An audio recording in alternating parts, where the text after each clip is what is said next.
Hello, everyone, and welcome back to Haven of Horrors. It's been a little while because we've had some personal things to deal with, but we're happy to be back on one of our players' birthdays, no less. So happy birthday to Ro. and I'll do introductions first and then do a little bit of a recap. Hi, I'm Rue. I use they or he pronouns, and I'm your game master for this afternoon time. Kestrel, do you want to go next? Yeah, I'm Kestrel. I use Z's and Z's pronouns. And I play PbtA, who uses they, them, theirs pronouns. Ari. My name is Ari. I use he, him pronouns, and today and every day I'll be playing Vivian, who uses she, her pronouns. And our birthday person, Ro.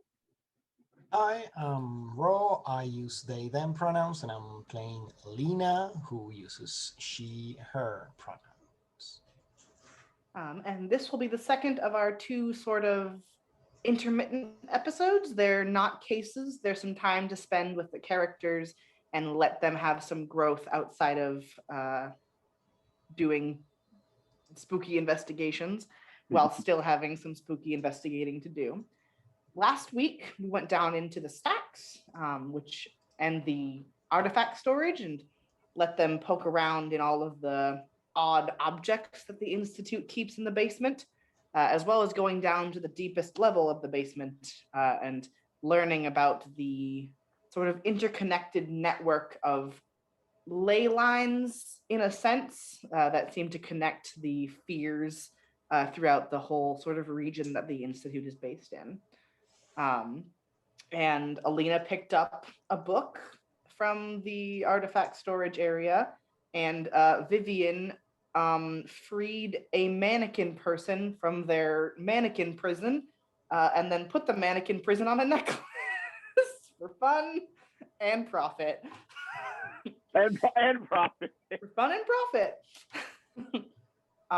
Along with Maria, who is not present with us today, may be joining us later, but her player is not feeling particularly well, so they may not be joining us.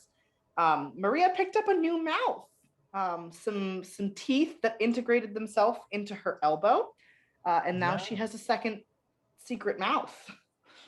Secret mouth. Secret mouth.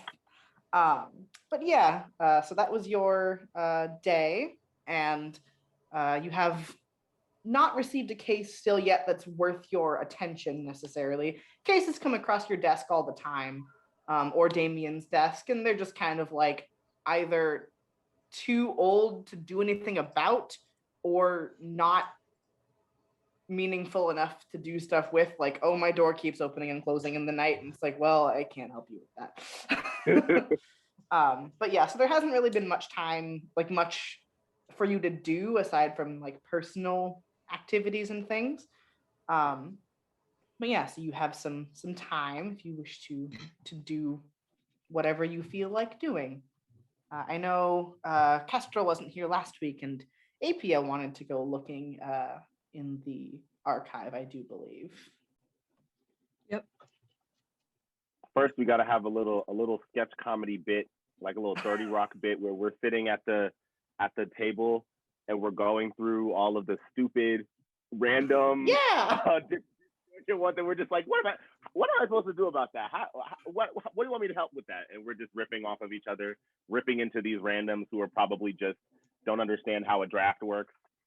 And that's just right. old interaction. The lights in my house keep flickering. Call an electrician. Why? Like what? These supernatural hypochondriacs. My food gets cold when I leave it on the counter for 3 hours. Like, I think it's a ghost. Okay, well, next. Half of these hauntings are just people with ADHD who can't remember that they left the fridge open. Yup. No, There are also I would do that literally at least once every 2 months. I would be like, wait, guys, for real? There's a ghost. I think there's a ghost in my house. There's also at least a handful of folks who sort of misinterpret what the Institute is and think that like you like as an institute pay for ghost stories, and so they're like very elaborately written fantastical ghost stories, and then at the bottom there's like a PayPal me link essentially, like, or a QR code to pay them. Jesus Of course. Christ. Of course. you know, people got to get paid every once in a while. I gotta It's get like it somewhere. it's fun to read, but you're like, I don't have a way to pay you for this. Very sorry. Your payment is, if there is a ghost, you might not die if we show up. Yeah, We got a you know. 50-50 chance. We have a good track record. I don't know how many people would say. We have a track mean, record. Track I record. think, but I'd have to look at your death count. I think the number of people you've saved from things outnumbers the number of people Alina has killed, but only by maybe like 2. But But it the is a question direct is- consequence of me killing those people. Yeah, the question is, how many of those people was it necessary to kill? To save. That's yeah. a matter of opinion, I think. I don't, exactly. That's a little up in the air. I don't know. That one's the jury's still out on that one. It's unclear. Still We'll get back to you on that. Get back to you in 4 to 6 business days. It's a strongly worded letter. Right. It just says, stop asking questions. It just says stop. A Period. very strongly worded letter. Stop. And The just- strongest word possible. Stop. One word. But yeah, you are free to peruse as you wish. Damien is just sort of in his office going through the statements that are not important, essentially. So if you need them for anything, they're here, but they don't have any like work for you to do necessarily. I realized I don't have a reason to go down into the archives. Cause you wanna.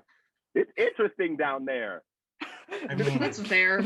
Vivian has Apia- the ultimate reason to go into the archives. She wants to Very know shit. interesting. I am looking.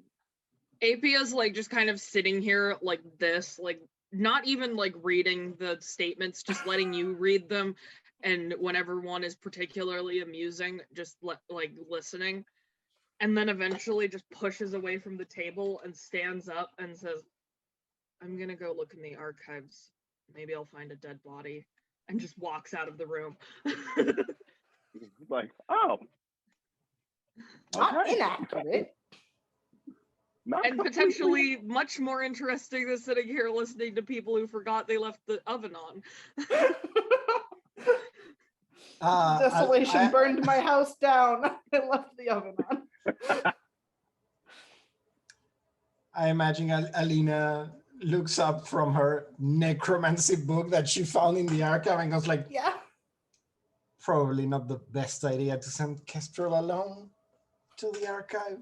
It's dangerous. It's dangerous So- to go alone. Take this, old lady. Yeah. So Old lady herself. evil grandma will go with her. Is she bringing the book with her, or is she leaving it in the up in the No, she will have it on her to sort of continue reading as she is supervising? essentially supervising Apia. She's babysitting. What are you gonna do, Babysits Vivian? Are you gonna chuckleheads. keep reading, or are you gonna go downstairs?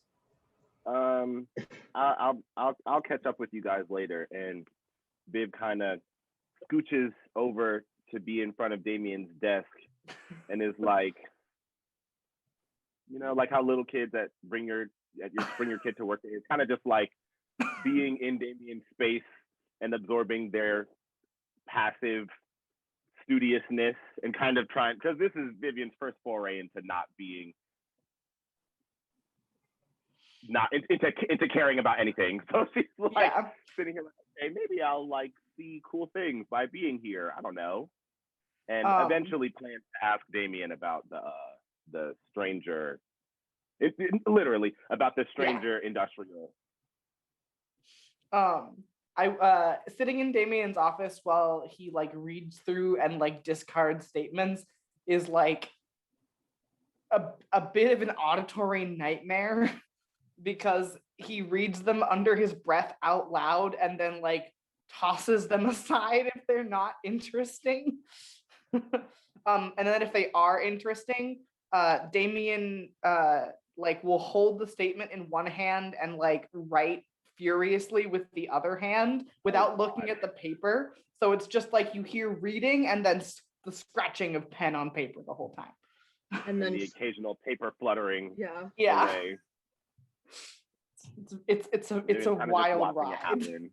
Kind of just sitting here observing all of this. I just think about how that time when we went to Damien's house, and it was like a less horrifying version of when Charlie in It's Always Sunny in Philly had the wall thing, and it was like, I mean, yeah, like whoa, but also like duh, but like, are you good? Like, You okay? It's that scene with Charlie from It's Always Sunny in Philadelphia, but minus Charlie. literally, it's like, it's just a bunch of papers and strings in this horrible little room. She is gonna try to pick up on doing the wall thing, because I feel like she would have a propensity for like that, and also make it look pretty. So just like trying to be like, okay, how do you just live in complete disarray and also know everything that's going on around you at the same time? Yeah, because that is something that is true of Damien, is there is not very much order to the way that Damien well, there is an order to the way that Damien keeps his office, but it's not an order that is necessarily like visible to an outward perspective. Right. Mood. So it's like Damien knows where everything is. The place of that paper is under 4 other papers in a box on the floor. Right. Obviously. And Viv, where would you put it? We can cut away first, but Viv is gonna kind of just be like trying to decipher this and like assimilate it, because this is some next level conspiracy theorist personhood. Like, this is really, we're trying to level up on the conspiracy theory. Right, we're putting some points into conspiracy. Okay, so the two of you are heading down into the stacks, and the way that the institute is structured, you're in like the first sub basement. That's where the archive is, where you work. And then the second sub basement is the like artifact storage room, which technically people could just walk into your office if they wanted to. No one does, but theoretically the folks from upstairs could come down and like chat or deliver something to you personally. You do need clearance to get into artifact storage, which all of you have because you often are the ones who bring these things in. But just your average person can't walk into artifact storage because they might get eaten by a box. And as much as the director doesn't necessarily care about the human loss factor of that, it's exhausting to like rehire interns every 2 weeks. It's just a lot of work. So you all are allowed in there, and the artifact researchers are allowed in there. But aside from that, it's pretty empty. And it's one of those sort of like industrial storagey spaces that are lit by those long fluorescent tubes. It's not particularly decorated. Everything's just on shelves. Some things are in boxes. Some things are just lying out on the shelf, sort of on a sliding scale of how dangerous something is perceived to be. But yeah, it's like a fairly large room. I don't know, like probably like 60 feet long and like 30 feet wide, and just shelves of things. And then there are a couple of doors that go off the side where larger artifacts and things are kept in sort of rooms as opposed to on shelves. Kind of like the back rooms of a museum. I can't hear Kestrel. Why can't I hear Kestrel? You say that again? Kind of like the back rooms of a museum where they store all that shite. Yeah. Where they store all those things that are like not cool or put together enough to be on the museum floor, but like it's still historical, so they got to keep it. Like the taxidermy that somebody donated that's from like 1892 of a beaver that looks like a weasel. Yeah. You're like, I guess. Taxidermized beaver by someone who's never seen a beaver before. Yeah. They've put it together a little wrong. Something's a little fucked up. One of the eyes is like down here. There are a couple of taxidermied animals down here, like Love in that. this storage zone. That's one of the things that is down here. PbtA is personally very interested in anything like that is vaguely like either animal or human shaped. Do you want to give me I will say if you're just sort of like looking around, give me a thought roll. If you're looking around for things that sort of like speak to you in a power sense, give me a power roll. All right, I'm gonna roll power in that case. Lena is just that's looking at APM, saying Chilling. that they don't get in trouble. That's a 10. All right. That is a total success. You're quite good at finding Nice. things.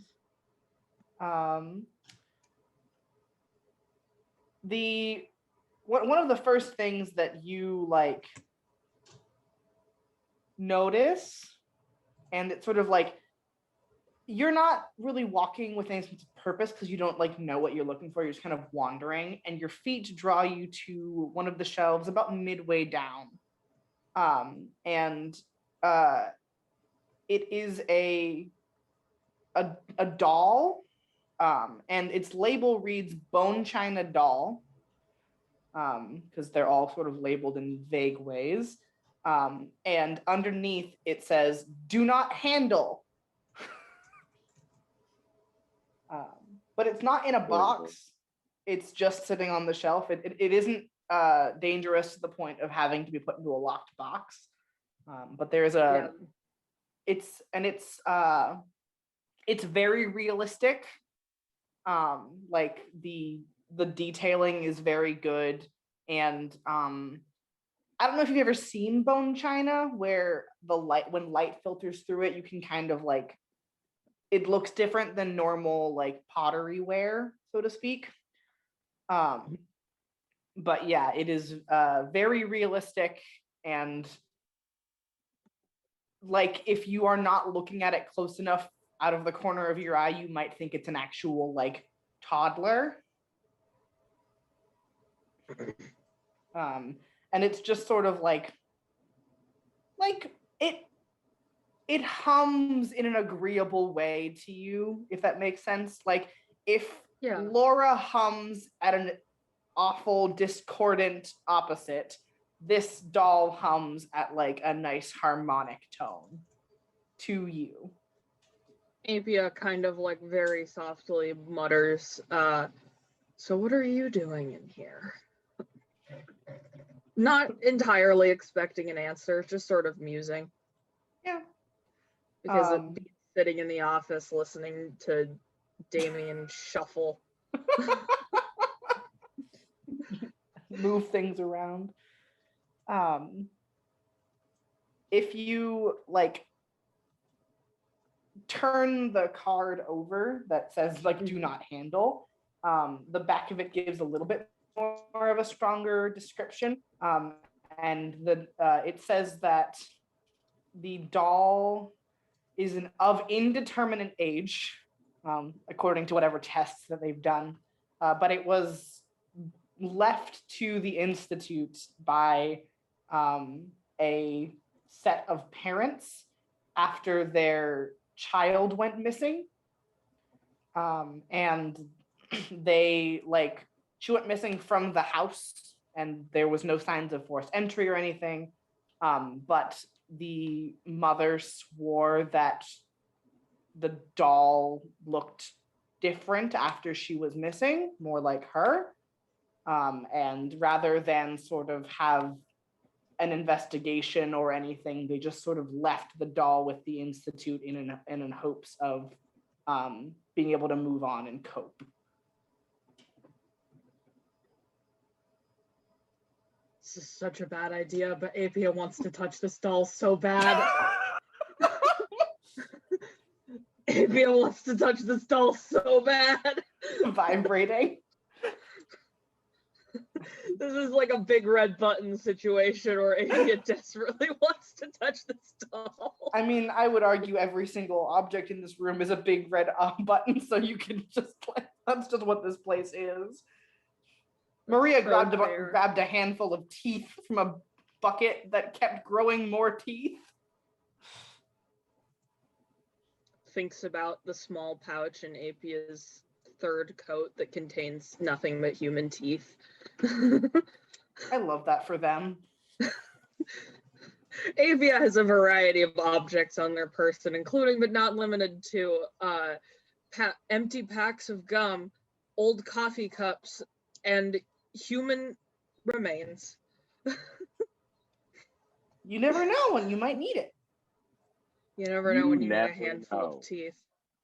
You don't. Fuck it, I'm touching this doll. I'm Okay. gonna touch this doll. I'm gonna I touch would- this doll. Yeah, you reach out and touch the doll, and that sort of like humming, thrumming sensation that you were feeling is only stronger. But it is accompanied by like a chill that sort of creeps its way up your hand where you're touching the doll. And you can feel almost like echoes. Like it's almost like you're hearing an echo of things that you can't quite catch, but it's like being bounced along this thrumming path. And I would like you to make a power roll for me. Also, I want to say that the way I'm touching this doll is I very gently like put my hand on its shoulder. Oh, that's really good. Alina says, if the doll eats you, I'm not coming over to rescue you to whatever inside the doll is. I'm just saying. Okay, so That tracks. that's 9. Okay. You sort of are not really, it's not overwhelming in the sense that like you're not getting pulled into the doll, but it's sort of like it zones your like focus down onto the doll itself. So kind of like imagine you're wearing those horse goggles where you can't see left or right. Yeah, And your sort of like field of your field of view has been like narrowed down to this doll in a physical and metaphysical sense. Like over the like echo line of the words, you hear the sentence, "It's made of our bones." Wild. And that cold sensation keeps sort of creeping up your hand further the longer you touch it. And it sort of is like almost calcifying, like your hand feels stiff. I'm gonna take my hand off the doll. Yep. It takes Is a my second. is my hand okay? It's not it's not actually calcified or turned to like anything, but it is like stiff and a little bit difficult to move, and it will take a little while for you to like regain full use of it. And it feels like asleep, like when your limb falls asleep. I'm gonna reach into my pocket and pull out a human tooth and set it next to the doll. Because I feel like that's appropriate. Fair enough. A good. I mean, a like, good I bothered you, and you can't take my bones, but here. Here's this one. I would like to keep my bones. Thank you. These are mine. But you can have this bone. When you look a little bit closer at the doll, you notice that in amidst it's got very like curly, sort of like a medium brown hair. There are odd little streaks of red that have appeared since you touched it. Wild. Wild. But you're pretty sure you still have all your bones. As far as you can tell, you still have all your bones. Fun fact, me as a person, I'm missing one of the metatarsals on this hand. That's really wild. Like, if you look at my two hands next to each other. Oh, It's either Something very, about very like small, powers, I think. but it is there. It's either very, very small or it's just not there because my knuckle is down here. Ooh. Yeah. Hmm. So. Yeah. You have a you. What is it? Is that you don't have a quirk or you do have a quirk? Something like that. Yeah. You Yeah, have I some. don't You have know. powers or something. There's my bio mom has it too, but it's both of these two fingers. So I just have one. Oh, There's that's like really cool. there was some old pseudoscience like a really long time ago that if you had like one finger that was shorter than all of the other ones, you were gay, and I find that really funny. Nice. Yeah. I mean, Congratulations, diagnosed. Are they assigned wrong? gay at birth. did they lie? They did not. No. Tracking. I see no lies. Anyway, I guess I'm done touching this doll. Yeah, the doll is there. As you walk away from it, and then if you look back, the tooth is no longer there. Cool, my offering has been accepted. Your offering has been accepted by the doll that eats your bones. I think it would be productive to clarify on the little card, index card, bone stealing doll. You should clarify the reason for no touchy. Yeah, We'll do not steal your handle. bones. Do not handle underneath in parentheses. It steals bones. It steals your bones. There's just like a bunch of piles of like random clothes and like skin around the dog. There's like a big blob. And meat. Because you're more than just bones and skin. There's meat in there too. There's so much happening in there. Some stuff. But discernibly, there was nothing left of the little girl. So we don't know what the doll does with the rest of the pieces. It's just kind of a, let's not think about that. Do not handle Let's not worry about that right now. There's a moment where you wonder which researcher had to lose their bones to deal with that. Right. Honestly, fair. But yeah. And then as you're sort of like wandering down away from the doll into the like wherever you're headed to in the stacks, you notice sort of at like it just kind of catches your notice because most things like there aren't very many empty spaces here. Like there are shelves in the back that are totally empty that are like presumably for later received artifacts. But there isn't like open space in between artifacts for the most part, unless there's like a cardboard or paper sign that says like currently testing, essentially. When the researchers are actively working with something, they'll like put a placard there.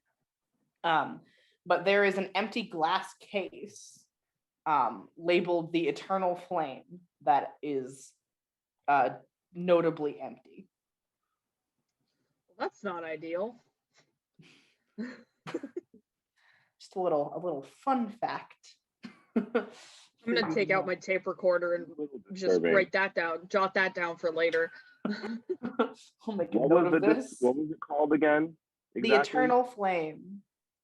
The Eternal Flame. That's not good. It's missing. But it doesn't, again, there's no like note that it's been taken. So either no one has noticed it's missing or it's there's no indication that anyone knows it's missing or it's been used for something. Yeah. Is it really? For fun and profit. But yeah, the other large, like, an obvious thing that you are like drawn to, Vivian went into the last time we were here, which is the room full of mannequins. I'm definitely going in there. There is an entire room full of mannequins in varying outfits.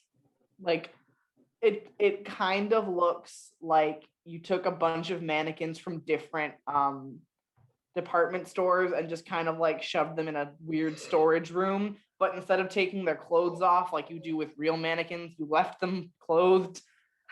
including with like piercings and things like those the ones that do have like faces and eyes and like ears have like notable piercings and pieces of jewelry, which generally you don't give to mannequins, but they're there. Honestly, Some of them, I find mannequins without clothes scarier. that's fair. Some of them Vibe. are missing. Like, you know how some store mannequins have like no hands and their arms just end at the wrist, or like most of them don't have feet, things like that. Some of them are like that, where they're like definitely missing body parts, like on purpose, like it's just the way that mannequins are designed. Some of them, though, like it'll be like, oh, that one's arm has been wrenched off and is on the floor, or like that one's head's not on quite right. Sort of like, so half of them are like put together looking okay, and the other half are like contorted or like broken in strange places. Have you seen those mannequins where they like wanted to cope with not giving them a head, but they also didn't want to just cut off at the neck, so they gave them a giant spike? Because that really scared me the first time I saw it. Where their neck like the angle of our neck from here like just kept going. Oh yes, I have seen those. Yeah. Awful, bad. They're No, bad. thank you. Take the head off. They're very bad. I would rather it was decapitated. This is not a good solution. This is not I've a middle seen the ground. ones This where is they not put middle like ground. a disproportionately small orb at the top of the Yeah. neck. Yeah, Those are also bad. I don't no, like thank you. them. Near where I I don't live, like there that. used to be a place that all the mannequins had dog heads. Ooh, Why? I don't know how I feel about that one either. I don't know how I feel about that one. Yeah. It was like racing dogs specifically. Like it was not just like any dog breed, but they were mannequins of like buff dudes with racing dog heads. I feel like I respect the peculiar weirdness. It's so specific. It was kind of weird, yeah, kind of unsettling. I do respect their dedication to the aesthetic, though, I gotta say. Yeah. Yeah. Hats off to you.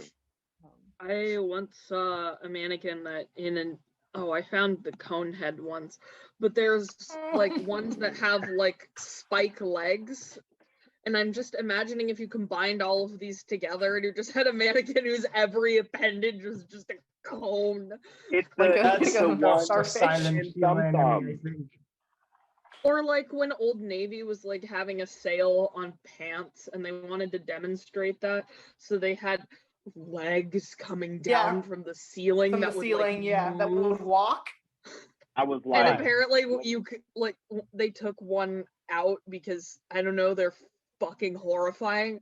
And they turned it on while it was just out of the ceiling. So it was just a disembodied lower torso, just like on the ground, just moving around, moving and shaking.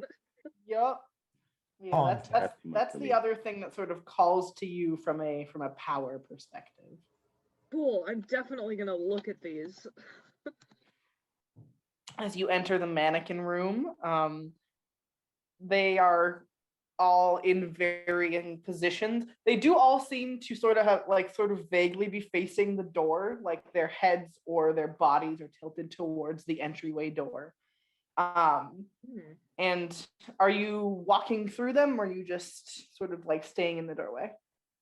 I want to I'm specify walking that here. Alina does not enter the room. That's She fair. stays outside reading, and if she hears yelling, she might come in to She'll steal think some. about Maybe. it. Maybe Consider it. we will consider. You have backup, but I'm not going in the room. Not going in unless you have to. Right.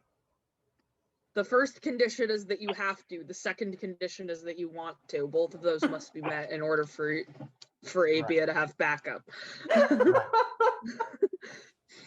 Literally. Yes, I'm definitely just walking around in here, feeling around. With my mind, I should clarify.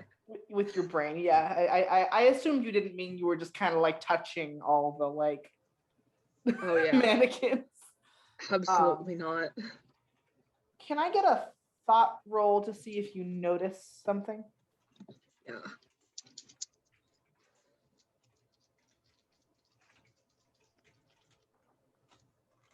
That is a non-natural 12.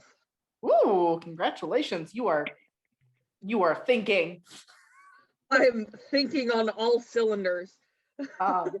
Every time you sort of like wander past some of them and like are not looking at them, they seem to move. They don't move while you're looking at them.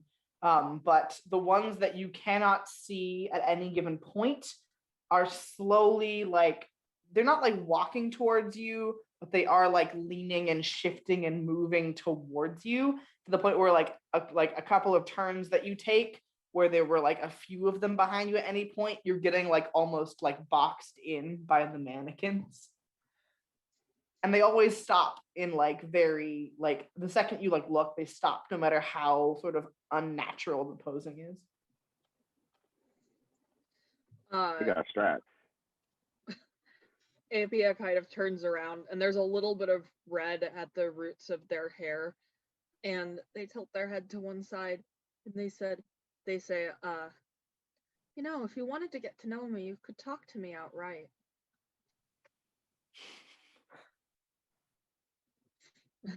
Less than a talking noise, there's like a weird sort of like clicking and like shifting and grinding as several of the mannequins like move almost as if perhaps they are trying to communicate in some way but don't have mouths by which to do it, so they're just kind of like shifting and creaking.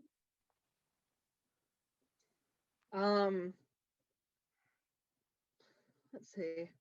Yeah, she would know how to do this. So I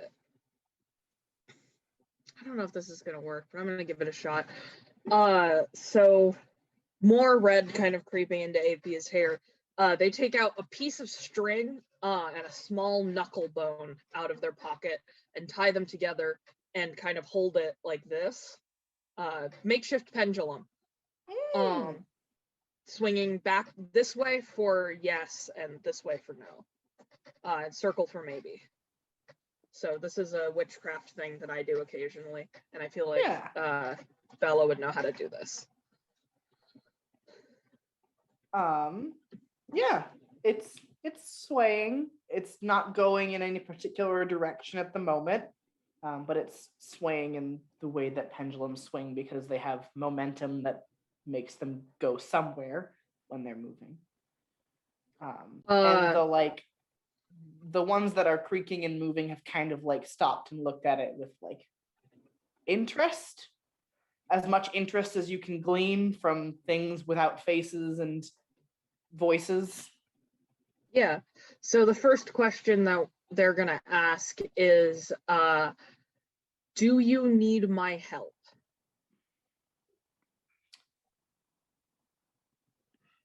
I would like you, for the sake of this, to make a tact roll because you're talking to them and sort of like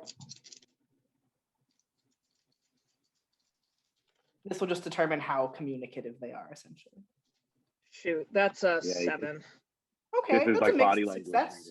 So like This is they're like- not going to tell you their lifelong secrets, but they don't distrust you immediately. Cool.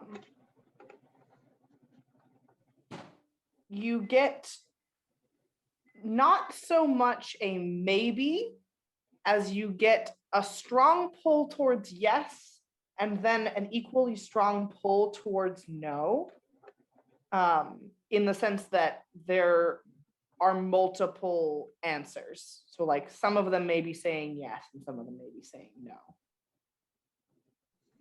Like some of the mannequins are saying yes and some of them are saying no. Yes. Okay. Trying to figure out how to talk to multiple people at the same time. It's rough when you're in a room full of When you're in a room full of something, that's for sure. something's happening. Room full of exclamation point. The interrobang symbol, it's like the question mark and the exclamation point Yeah. together. Yeah. All right. Sorry, I'm just thinking about how I'm gonna proceed from here. No worries. Vivian's Uh, answer was to brain blast one of them. So like, I just blew one of them up, and that was literally just one. So good luck. Okay. I guess the next question I would ask would be like just directed towards the room. Like, if you do need my help, could you take a step forward or like move a little bit? Just so I can figure out who I'm talking to. who wants help and who doesn't. There's sort of like a couple of them move, but you can't see them, so you don't notice they've moved until after they've moved. The ones in your field of view, none of them move, and the pendulum sways to no. Okay, that's fair. But the ones that you're not looking at, like, did shift and move a little bit. Okay. I guess my next question would be, can I help? Distinct maybe. Cool.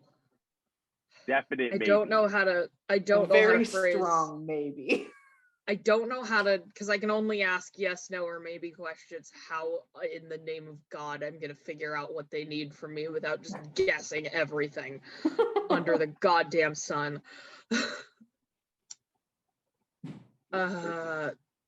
This is also the issue with trying to ask spirits questions, and the reason that I usually use tarot. Yeah. The reason I usually use tarot. Hey. Like this. God damn, I wish PbtA had runes. Yeah. I have a friend who also uses runes.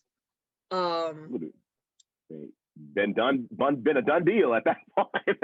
Like, let's in and out. Okay. I guess I'm just gonna start asking a string of questions that are possible answers. How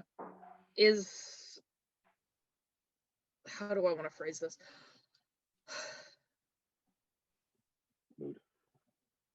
God damn, I can't figure out how to. Doesn't use words. One of the issues with trying to think right now is that I think one of my altars is blasting Ed Sheeran and I can't think. Oh. The radio is on. The radio is on. Yeah. I guess I'm just gonna ask if like there's something like that isn't a mannequin that's bothering them. Like something, like if there's something like a physical entity or a physical person or maybe another artifact that's bothering them. Like fucking with the vibes, basically. Fucking with the vibes in here. Is something fucking with the vibes in here? Something fucking with that's a really good question. It's a really good question. Besides me, because I know I'm really harshing the vibe in here. It's a really good question. Rancid, or is it someone else? And it gets a unanimous yes, even from the ones who were saying no to helping earlier. Can you show me where this is coming from? There's sort of like the same sort of like screeching weird noises as they kind of like consider amidst themselves and individually. And then you turn your head to ones that you hadn't seen, like hadn't been looking at, and whatever they have that approximates for hands, whether it be hands or little wrist stubs or like whatever it is, have all gone to cover whatever they have that approximates for faces and eyes. So like if they have a face, it's covering the eyes. But if not, they're just kind of crossed in front of like the space where the head would be. Okay. So this has, to me, this signifies two things. Either they're really not happy about being in a place completely controlled by the eye, or something specifically is in here and watching them and they don't like it, which both could be connected. Both are bad. Yeah. So I guess I'm just gonna like both look around with my own eyes and see if I can see anything in here, and also kind of feeling around because I feel like as somebody who's connected to an entity, I can kind of feel maybe Other when there's entities. other folks around. Yeah, Um, I will say there are some that you're better at feeling than others. Like some are Mhm. harder to feel. There is one entity that essentially its sign is that you can't feel it.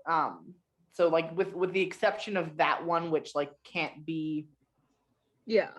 felt or perceived, the rest of them, like to varying degrees, you can sort of suss out essentially. Yeah. I would say roll power for that and thought to like physically look around. So you can do both or one or the other. All right, I'm gonna do power first and then thought. Okay, power first, so that's 11. Ooh, nice. Um, this room is kind of like cordoned off from the rest of the space. So like behind the door, you can feel all the other like objects because they're quite. It's a cacophony in the other room. But from here, you feel a kindredness with the room. It is the same sort of general aura that you are used to giving off and feeling. It's not the same as yours, but it's that sort of same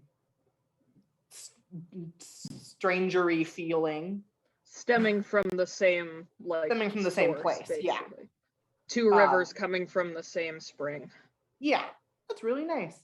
Um, and in like sharp contrast to that is a in the like the back upper corner ish, there is a what you see with your physical human eyes is a fire alarm monitor thingy majig, a smoke detector. That's what they're called. They're called smoke detectors. Fire alarm monitor thing. Working on it. Uh, but in your like mind's eye sort of sense, you just get this distinct feeling of being watched, and it centers on that. I'm gonna rip like that motherfucker out of the wall. Okay. Fuck this fire alarm in particular. Fuck this one. Can I get up to it? How far is it off the ground? It's on the ceiling, so about 10 feet.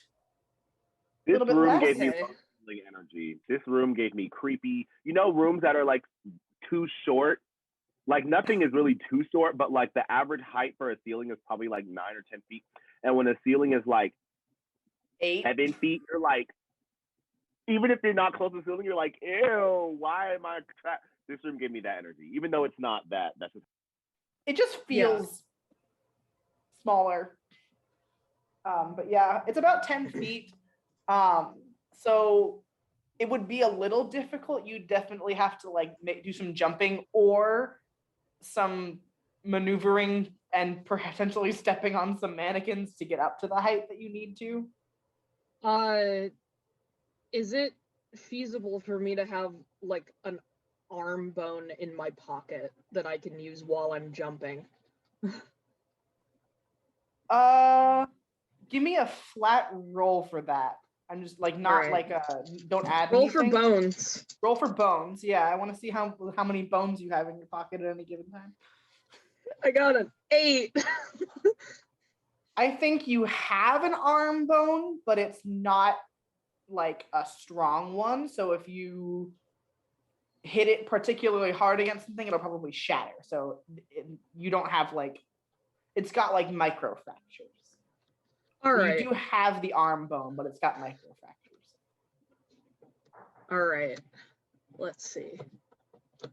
So like it wouldn't work for this, or would it just break upon It would using? probably break. Like looking at it, you think that using it for this will probably result in it breaking. Apia looking at this bone and deciding that that's a sacrifice they're willing to take one for the team. The stranger team. Yeah, and what they're gonna do is jump up and basically like stab it through the fire alarm as hard as they can, both to try and knock it down and take it out of commission like all at once. Woof. All right, make a force roll for me, please. Or you can use agile. So you can use force or agile, right. whatever you. I'll use agile.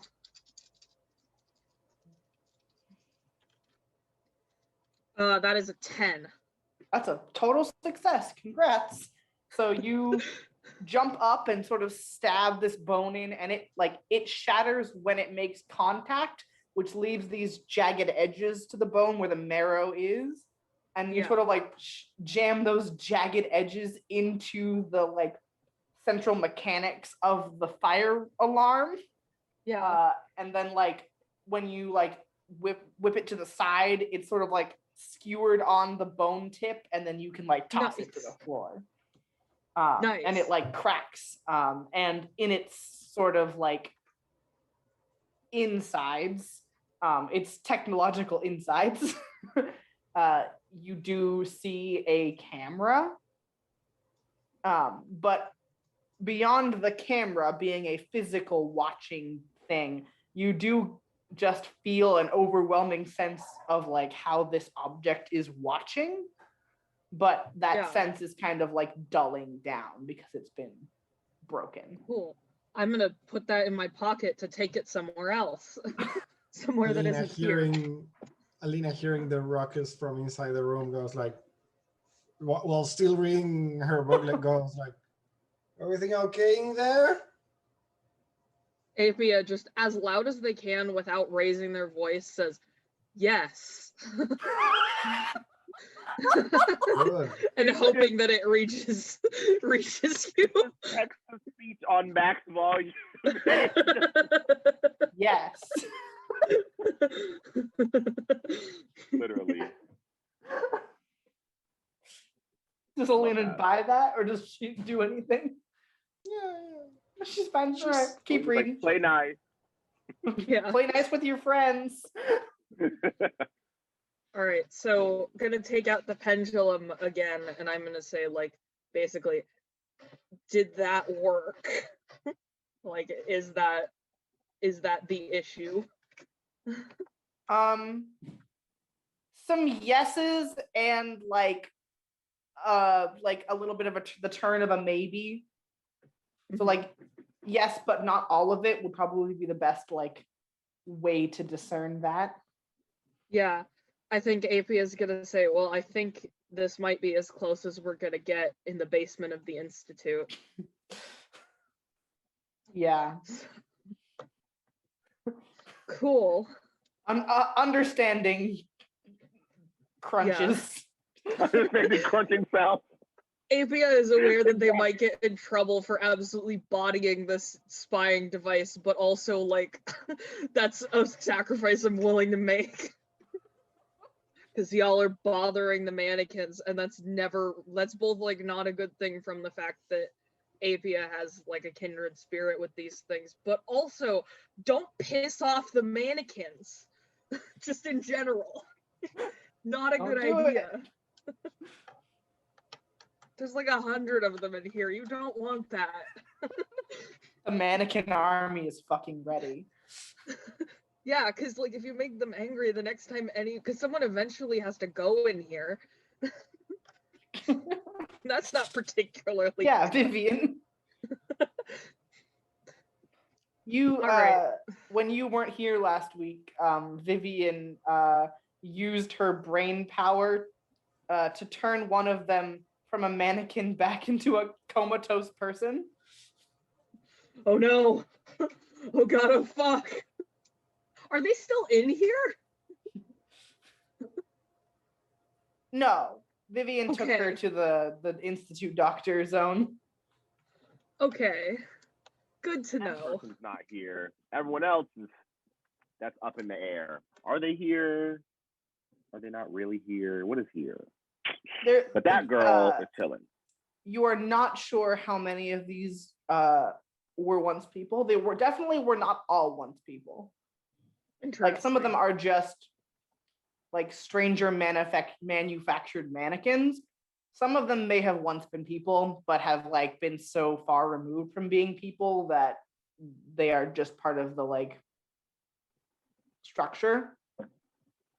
Yeah. So Apia is going to kind of like get ready to leave the room and is going to say like, happy to help, take care, basically. And then it's just gonna leave. Yep. As you're like crossing like to go towards the door, one of the like mannequins sort of like reaches out and the like cold little tips of its mannequin fingers just like touch you briefly. Cool. It doesn't do anything, it just touches you. Cool. That's fine. That's absolutely fine. He's like, Normal. normal Yeah. activities. Yeah, So you I can guess leave. They don't stop you. Cool. So I changed my mind. I'm not gonna put the smoke alarm in my pocket because I honestly, TBH, I don't want that in my pocket. I'm just carrying it. Correct. You're just holding this busted smoke alarm. As you exit the mannequin room, Alina, you just see Apia holding a busted smoke alarm. Is the bone still through it, or did you leave the bone in the room? The bone's still in it. I'm holding it by the bone because I don't want to touch that thing. I don't like it. I'm also not a fan. We don't like this. I see you've won your battle against the smoke alarm. "Ah." It was bothering the mannequins. Right.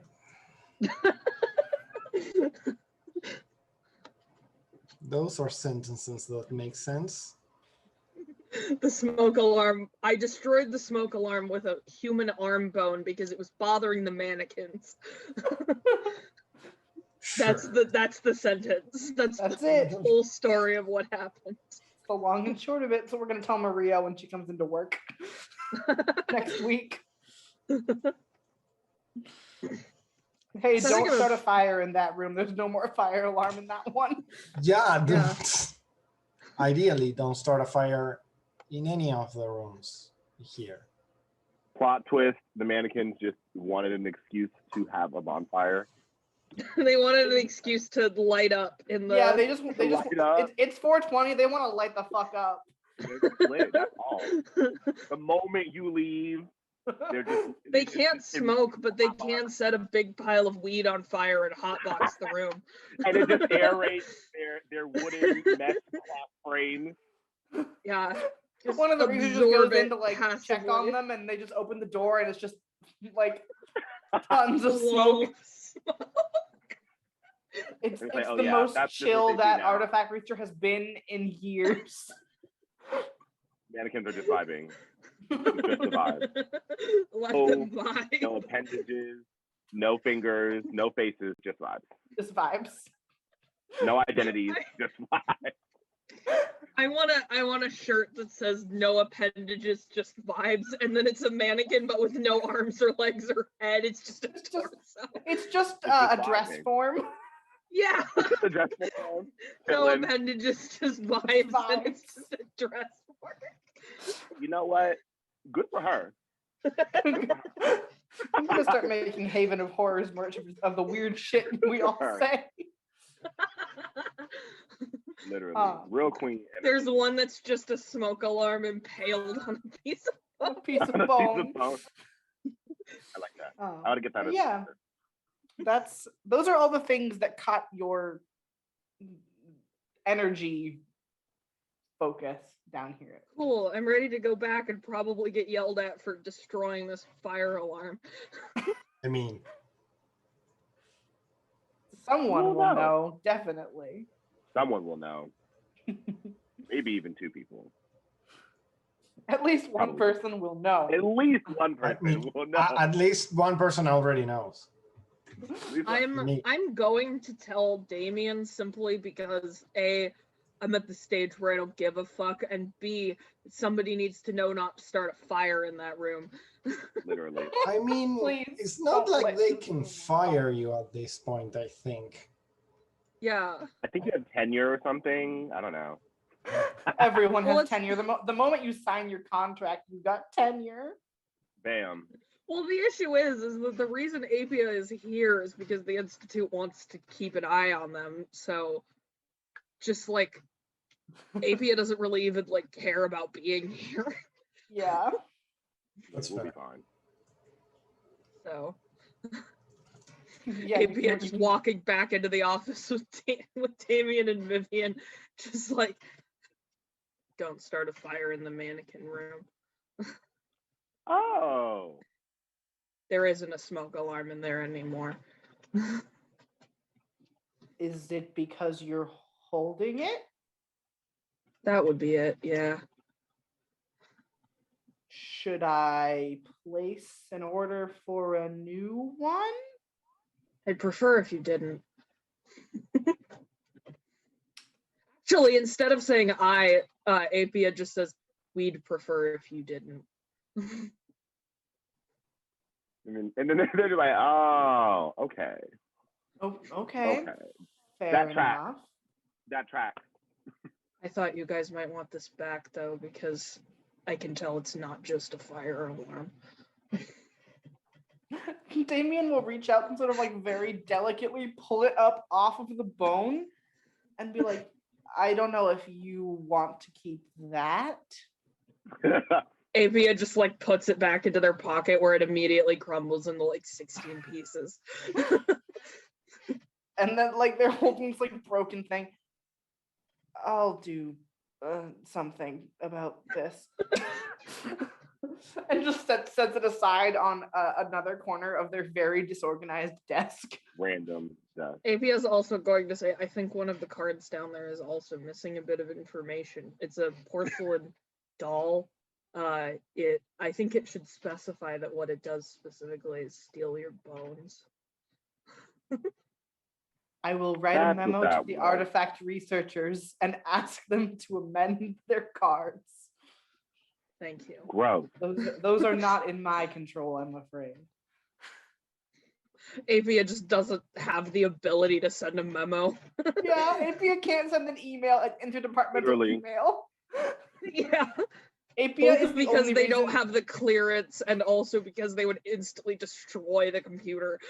API Yeah. is the only reason they still have like I don't know if you've ever been to an office that has like those little like those big yellow envelopes where if you have something that needs to go from like the 6th floor to the 8th floor, you'll put it into one of them and then like hand it off to like an intern who brings the mail between Mhm. floors. API is the only reason they still API and Alina are the reason they still have that because they just for different reasons refuse to get company emails. Literally. That's like Alina in the unsubscribed from legislature. every company email. And they still have a spot where you can fill out how do you want to receive your mail. It's just like, Physically. I'd like Physically. to print one copy of this newsletter every week and bring it down to my desk. yeah. Like, It's like to three have some runners poor who dedicated college to that. kid bring me this piece of paper. And just daily traumatized by Monsters Inc. Scooby-Doo-esque open the door and there's so much crazy crap going on type shenanigans just Yeah. delivering papers. It's just like, oh my god. Half the time, Apia's trench coat has like dried blood on it. Like, So they like hand No. it to them. Apia's wearing like 8 layers of clothes and half of them are covered in blood. I would watch their show. I would watch It's the like show. every day the interns play like rock paper scissors or like draw straws for who has to go down to the archive and deliver the 2 pieces of physical mail. Yeah. Literally But yeah, So tragic. Damien just sort of like sets that aside. They'll deal with that later. It's a Love problem that. for a Love that different stuff. time. Apia is going to sit down at their desk and read and reread a lot of these newsletters that they have probably forgotten to read. They haven't missed the company picnic yet. That's next week. Neat. I will say the tone of the newsletters is like ridiculously juxtaposed because it goes to like all the normal employees and then y'all Yeah. down here in the basement. And Cool, so, so the we're- tone is just very different than what you're used to So- hearing. So coupled with the phrase company picnic, I'm getting a very Desert Bluffs vibe from this. Like and there's like part of it is like birth dates and things, like whoever's like birthdays or this week or this month or whatever. And like a couple times it'll be like, oh, there's cake in the second floor lounge for so and so's birthday in accounting. Just random. And stuff. then like paragraphs about new acquisitions and like donations and things. And the updates from the archive are always like, oh, we've filed new cases, but there's never any like actual description of what you do at the archive. No It's just like specificity. filed, like oh, we filed some more things. Literally zero Oh, specificity. Ow! Hi. baby. He was sitting at my door and screaming. That's a Mood. baby. My I dog. love him. He'll push his butt against the door and then scratch his ear and like shake the door. And I'm like, love you. Whenever I'm at my parents' house, we have a Siamese cat also, and he just yells. They There he they goes. love to scream. He just really God. do be loving to scream. Oh, he's gonna try to jump on my desk. Please don't. There's so much up here. That's it. Sorry for the interruption. He's Not at very all. needy. That's okay. There's a cat, and I'm not complaining. It's a cat. Yeah, there was your fun little trip down into the archive. How has Vivian Cool. been doing? Just kind of like vibing with Damien upstairs. Kind of just vibing. I want Vivian to. No, I want Vivian to. As of late, Vivian's kind of just been tapping into a little bit more supernaturalness, kind of just taking the fact that we work at an insane place a little bit more personally. So she was, I personally just got into tarot probably like 3 months ago, but she probably started getting tarot in high school because it's cool and like just generally has become more attuned to it. So she's just shuffling her decks and being like, this is what's about to come up. 3 of Cups. Okay, that. And like making sure she can be ahead of the tarot. Taking inventory Occasionally, Damien will like in the middle of a sentence, like as she's pulling out a card, be like 6 of Swords. Yeah, and they're just doing it. They're like, okay, all They're right, just vibing. just vibing. Showing off. This kind of it was, anyone else would think that it was a performance, but they're kind of just both thinking really hard about Yep. separate things. I want her to ask Damien. I don't know how much time there was, so it probably would line up that they would do this up until she decided to ask him, and then Ithia and Alina come back. So And they were probably down in the archive for like an hour-ish. yeah, that makes It took me a while to figure out what the mannequins wanted. No. Yeah. I feel like they'd have pretty productive musings where they Yeah. just like think things at each other and like have Okay. ideas at each other at the same Yeah, time. occasionally you just get like a thought that isn't yours like crosses your head, and it's always like about a statement, and you're like, no, that's dumb, or yeah, maybe. And it's just saying stuff and doing things. So after it's been probably about like an hour of the first time they've had like quiet time, just being Yeah. next to each other. Quiet time. Maybe It's quiet hour Exactly. for the eye fuckers. the fuckers just sitting here seeing things. Vivian's gonna kind of like, and I'm gonna imagine that because they're both eye attuned and both relatively powerful, if they ever do physically communicate, it's more like that one ancient Japanese language that's like all really subtle facial movements. So they kind of just like look at each other and gesture at things, and they're just like saying things at each other. But she's Yeah. like, so Or they talk know- for they talk for the benefit of other people. exactly. So they're kind of like just trying not to be rude. That's pretty much Yeah. it. But she is obviously Damien knows what happened with Mannequin because either they've Yep. talked about it or he just like saw it Knows. or like Yeah. saw it literally. So Physically. in lieu of recent events. So she's kind of like, so how does this whole artifact thing work? Like, and also this is going to be the meta version of like tampering the artifact to like make it be what it is. Those are all really vague, but you know what I'm saying. And yeah, she's like, how does this individually work? Like, I understand how I'm not attuned to this entity, but I'm still, in a sense, in control of this, kind of like a flashlight. So how do these kinds of things function? I've only ever really had them at arm's length. And they've also always been 3 billion times more dangerous than this. So how does that track? And what can we do about that? And also, I want to use it. One of the answers is regrettably and very annoyingly that every artifact is different. I do hate giving that answer because it seems like a cop-out, but it is the answer. The artifacts themselves, the researchers know more about them individually because they spend more time with them. But, well, they spend more time with them while they can, and then we have to hire new researchers. But as far as we're aware, artifacts almost entirely are made by people in service or in disservice to an entity.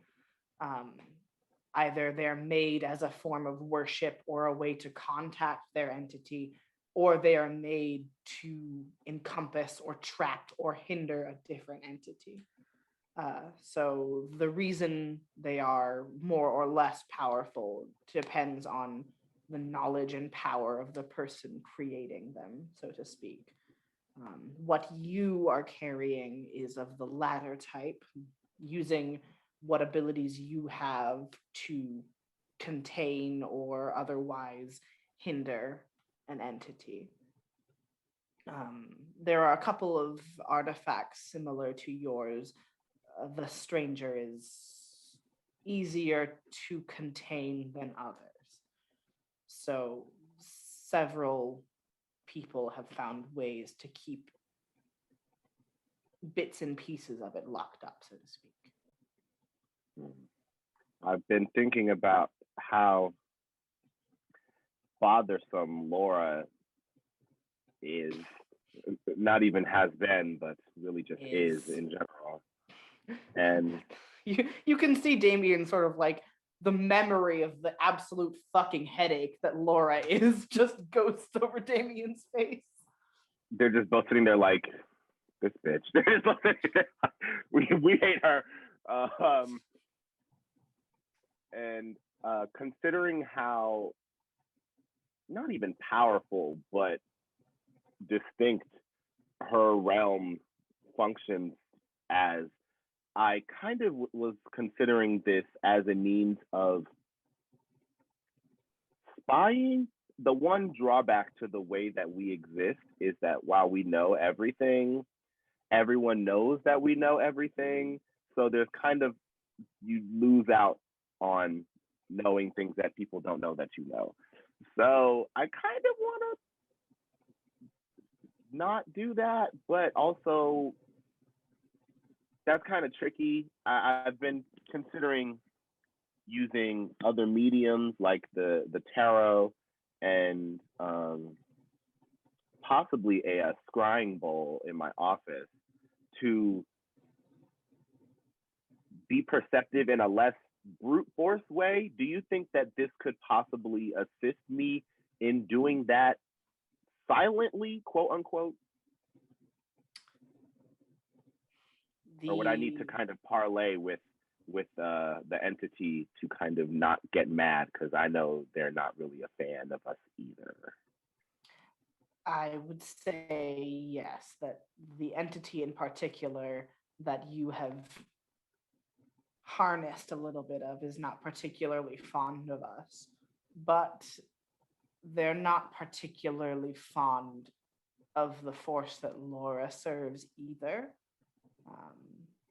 They are at odds because one of them is, they are very similar, but just different enough that they have to compete. The same people who fear one of them could also fear the other. Maybe I could. And that competition might be in your favor. Maybe. This sounds kind of like a well, it is an enemy of my enemy situation for sure. Oh, Sorry, okay. Zoom decided to kick me out and then let me back in. Oh, we love that. Sorry, especially to Nova who had to deal with that. Right. I don't know if it put me back in the same place or not, so I'm very sorry. Where in my little monologue did it cut me off? You said they're at odds in a way that might be able to work in my favor. Oh, I think that was okay. Then you caught my whole little monologue. I wasn't sure where Zoom it cut just me started off. slowing down and then like Oh, blowing up, and I was like ominous. ominously and maybe Ominously kinda like, monologues. that I seems will say that very viable. it will make it harder for you to use your abilities because they're distinctly opposed to the stranger as well. Right. We are the knowing and they are the unknowing.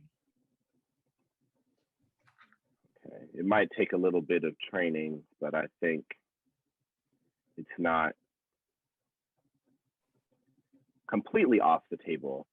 I've been trying to do a little, what is it? I don't know that if there's a term for it, but where you make your own major, and that's what it's Exploratory been. studies is what my school called it.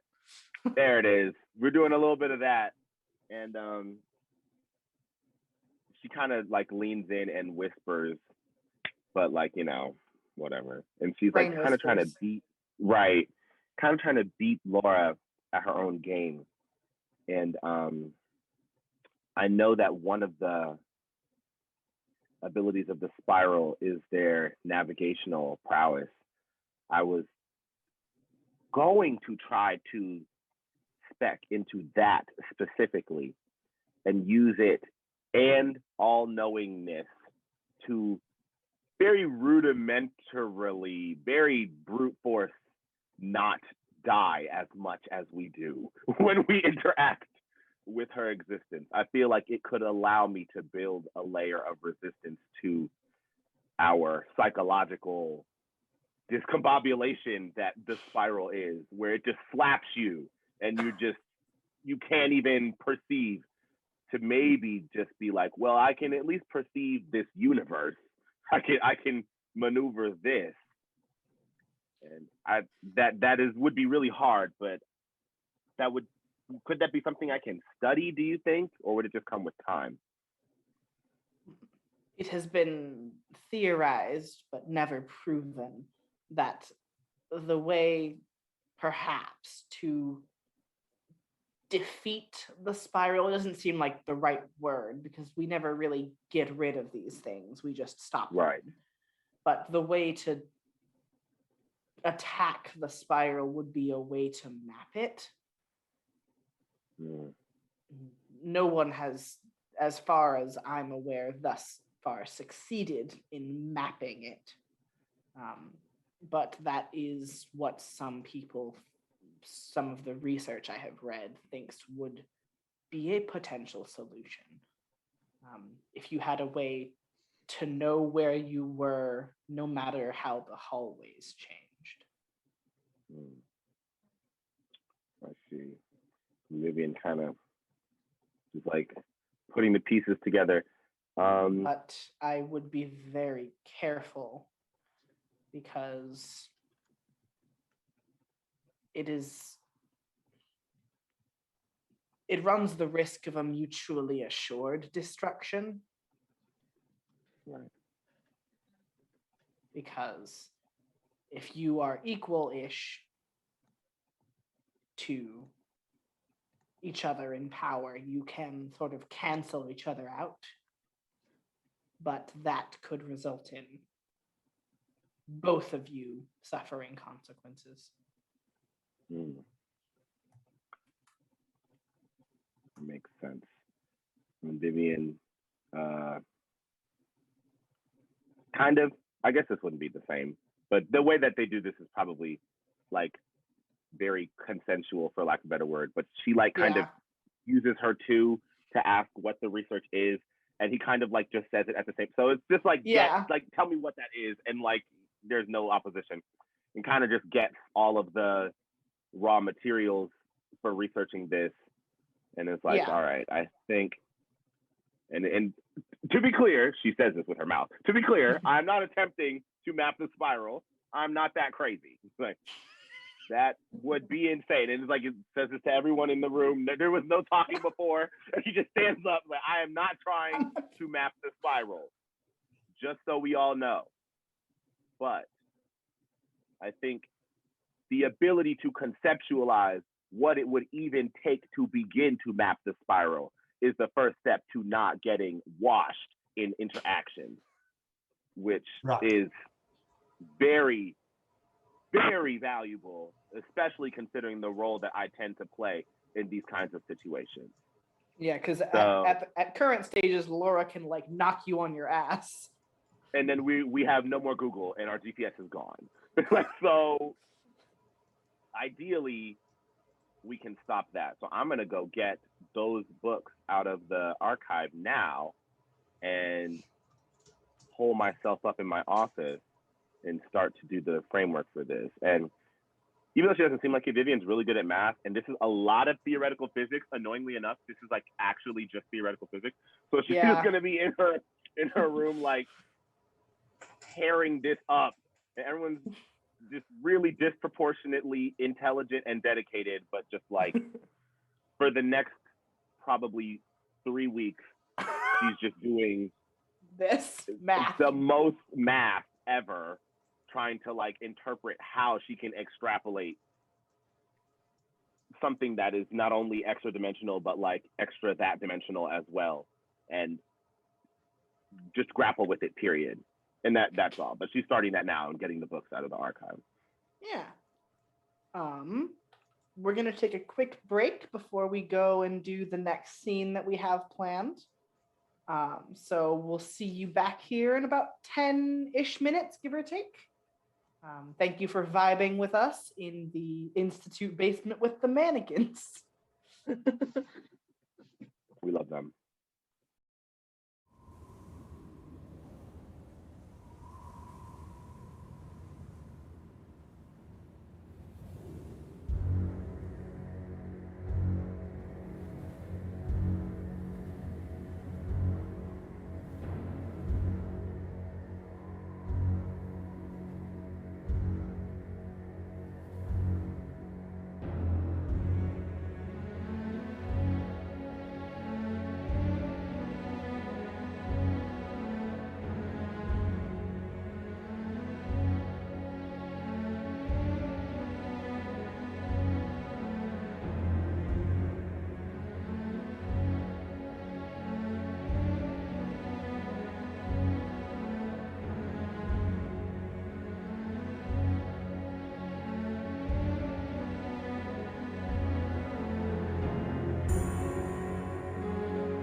Hello and welcome back.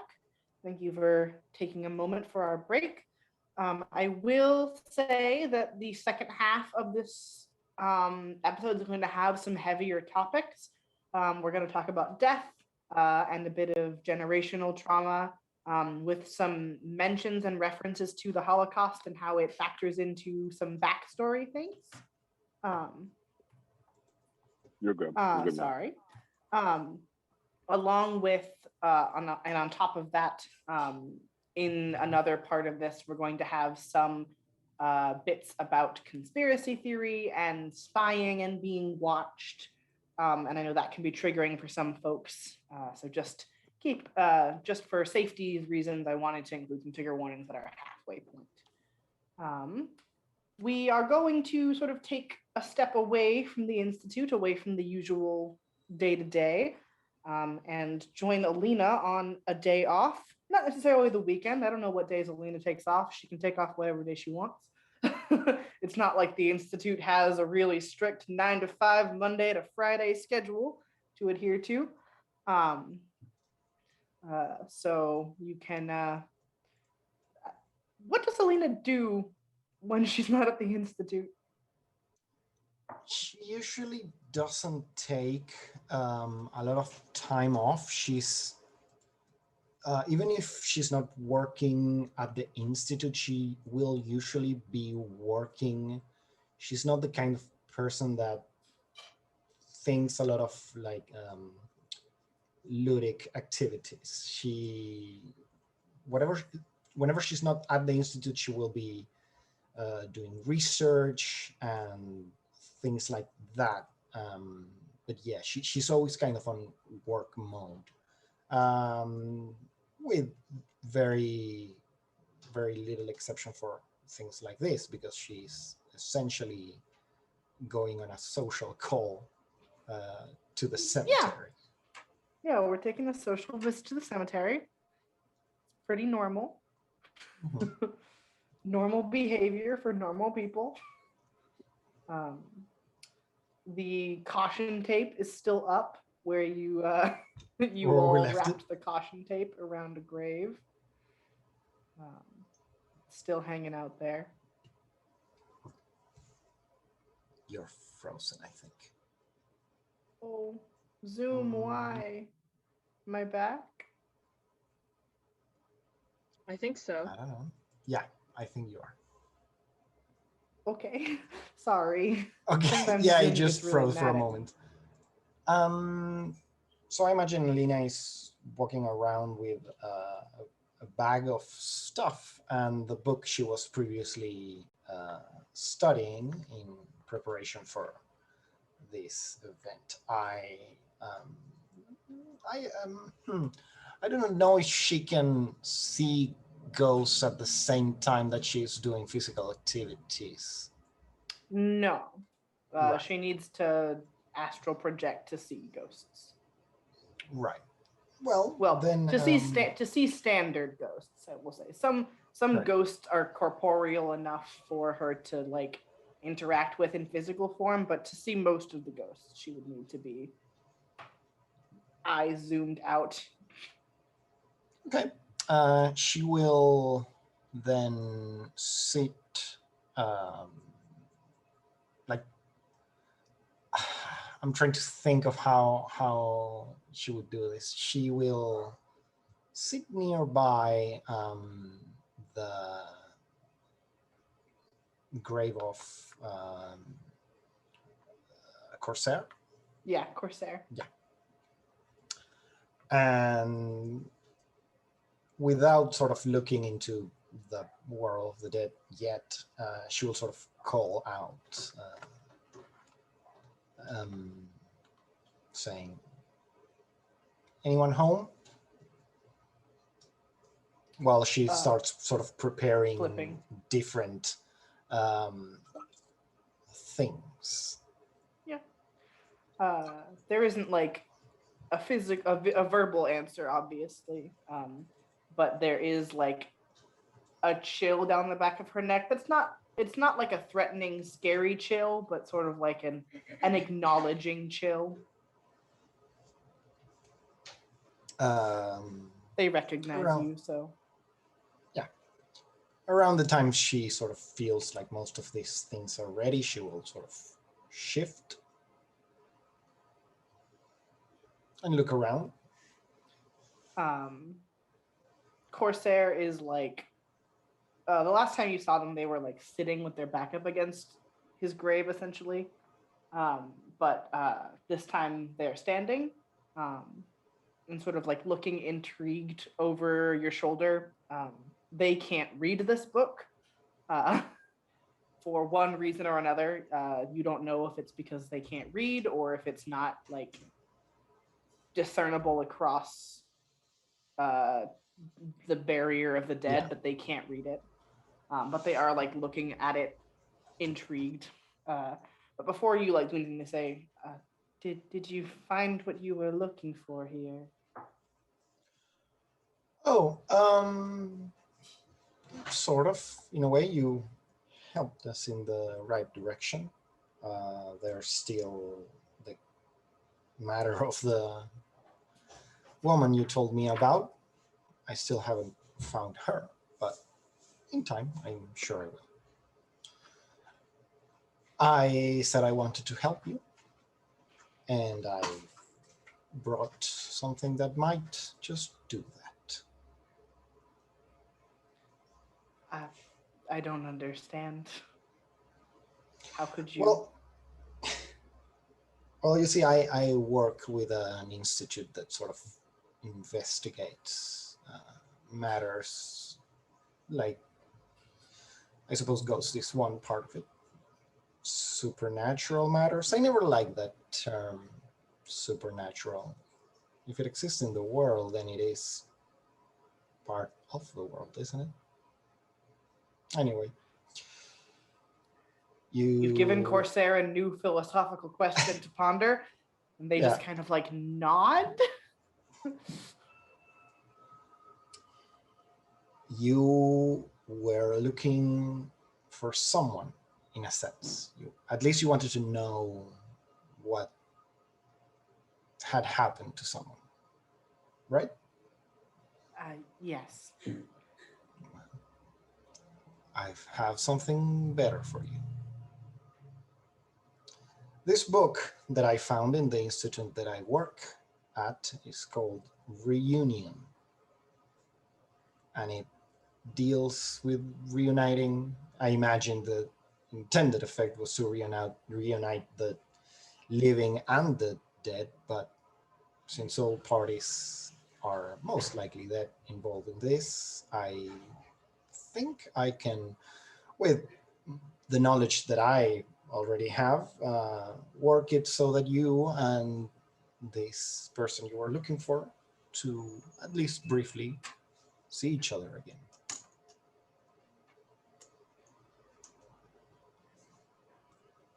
I would like that. I'm um, uncertain about how what you're talking about works, but you sound sure of yourself. Yes, I learned some of these things. I don't consider myself that much of an expert, but uh, time and the proper tutelage has given me some amount of knowledge about these things. And like I said, you helped me, so I wanted to repay that favor. Thank you. And please know that if this doesn't work, you don't owe me anything. I understand, but nonetheless, I want to try it, if only for the sake of, call it nostalgia, maybe. A slow nod, not quite understanding, but accepting. And then Do they I- kind of like they will come and like sit down next to you, so they're not like hovering over your shoulder. Right. Literally hovering. Right. Do I need anything else for this ritual, or can I just? The instructions say that there is like a level of equivalent exchange sacrifice that must be made. Like you don't have to kill someone, but you need to like life force must be given in order for a spirit of the dead to return to the world of the living. Right. And like the essentially the price determines the like action. So if you were to straight up kill a whole person, you could physically bring back a zombie, but a whole person. Right. Sort of like that level of exchange. So depending on what you decide to give up, changes what like you can get in return. Right. Hmm. Would something sort of like a symbol? I'm trying to think if like some sort of symbolic sacrifice would do it, or if I just straight up need to get an animal. Huh. Hmm. Would the spider from the institute work, given the fact that it has probably more energy than a regular Than an spider? average Or, spider? yeah. Probably. Like it would definitely get you more than a spider would in if that makes sense. Like Yeah. if you just like kind of squished a spider under your heel, you probably would get like a whisper of the dead. But it definitely has a lot more, and like you would know as someone who kind of can feel the life force of things, that spider has a lot more life force than your average house spider does. Right. I'm not trying to bring someone back from the dead. Yeah. I'm just trying to No, manifest a ghost so ghost. that they can talk. Yeah. And like so yeah, I would say like with your knowledge, you would know that you don't have to like kill something substantial to do that. I'm gonna bring the spider. Might as well make it useful. You ask Damien for it, and they just kind of like pull the jar out of their desk and just like hand it to you, and they're like, "What do you? Do I want to know what you need it for?" It's for a good reason. Okay. It's for as nice a reason as I can think of that I'm going to use this spider. Okay. I believe you. I just don't want more spider people walking through my door at any point. If they do, I already show them what's going to happen if they do. And the spider has like built itself like a little like ecosystem inside out of webbing. Like it's just made a very like intricate ecosystem inside this little glass jar. Okay, so I'll use that as part of the ritual. Yeah. ritual. I'll squish the spider as part of the ritual. Splurp. Spiders are very crunchy on the outside and very squishy on the inside. Like people, but in reverse. Yeah. We're squishy on the outside and crunchy on the inside. I feel like there's a candy that fits that description, but I can't remember what it is. I can't think of any candy that are crunchy on the inside. Yeah. Now I'm intrigued, and we'll think about that later. Think about the implications of squishy on the outside, crunchy on the inside candy. I feel like I should know. I feel like if there's one, it should be really easy to think of, I guess. I don't know. Well, I'll think of that later. We'll get back to you on that. But yeah, so you sort of set the things out, and it's not like a scene from a movie where some teenagers find an evil book and then read the pages. Like you don't have to like speak in tongues on the floor or whatever. It's more about intention than anything else, and like getting in touch with the energy that is across the like veil, which you're quite good at. You're very practiced in that sort of thing anyway. So it doesn't take you super much like thinking to do that. I would like you to make either a thought or power roll in terms of like how well you execute it. I think power is. I mean to succeed, so I will use power. I have snake eyes, so that's a 5. Woof.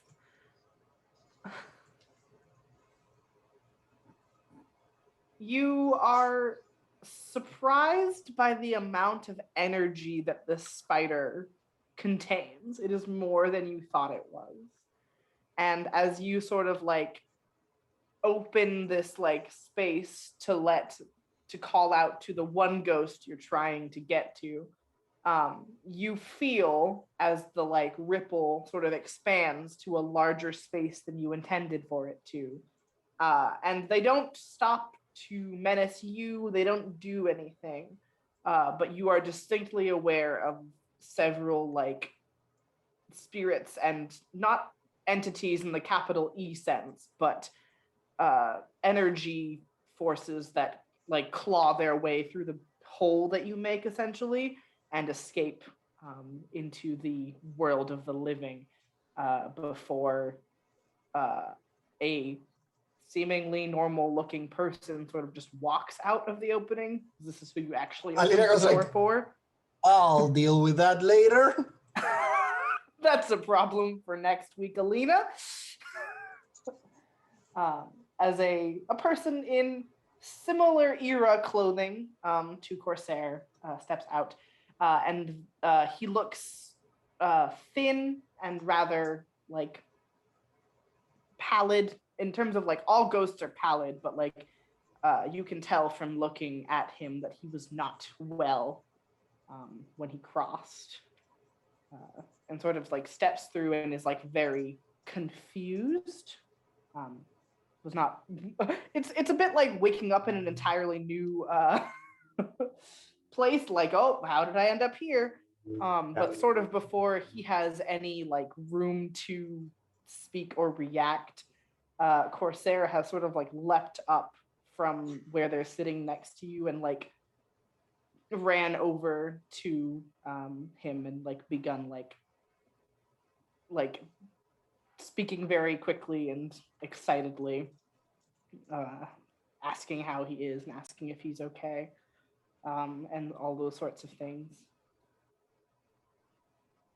And they are just kind of like quietly speaking together until like some level of understanding has crossed Armand about how he has wound up here.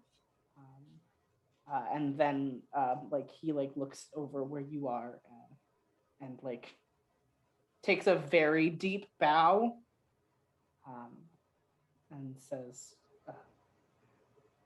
there are not words for which I can thank you with, but thank you. I think I understand the depths of your gratitude, but no need, really. I'll leave you two alone for a moment, if that's what you wish. I brought a thermos with some tea. I realize you probably don't know what a thermos is. Never. Both of them sort of look at you with tilted heads and shake their head. I brought tea. Don't worry. I'll wait. Do I know how much time Armand has for this? You can't really estimate because you were so overwhelmed by the like energy that the spider had. Yeah. So you can't really give a sound estimate of how long the ghost can be here. Right. Well, you have some time now. I don't know how much, but I assume it will become apparent when it's running out. I'll be waiting on the other side. Corsair sort of like steps up and like offers a hand out to you. and says, I didn't believe you when you said you wanted to help or that you could. And I have not believed for a very long time that anyone could do anything. Uh, I don't quite understand why you went out of your way to do this, but I do appreciate it. And thank you for showing me that people can still do things.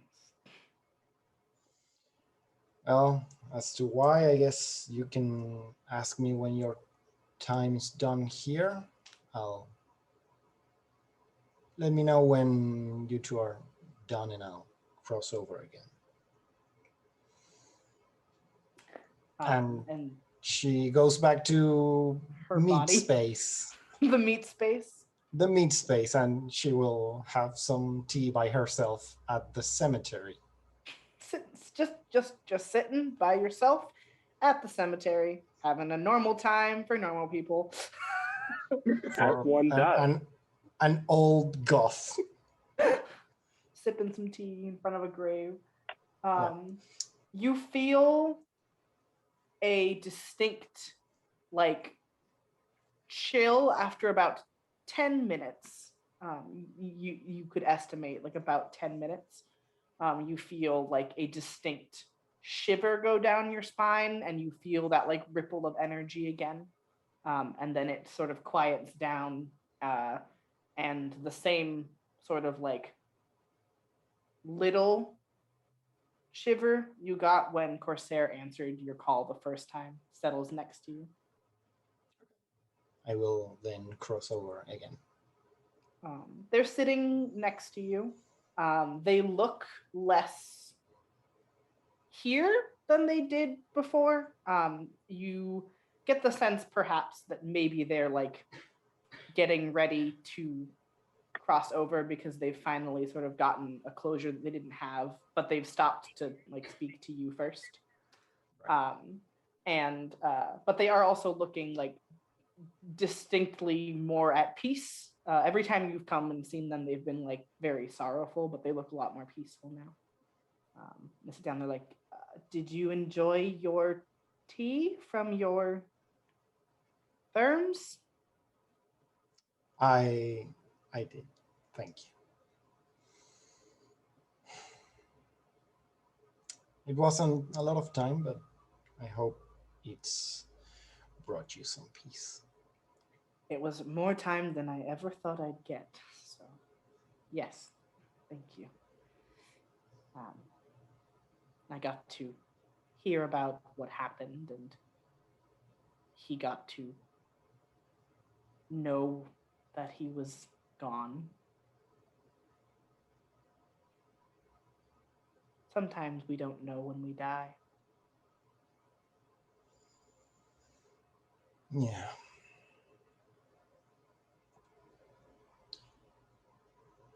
You asked me why I helped you.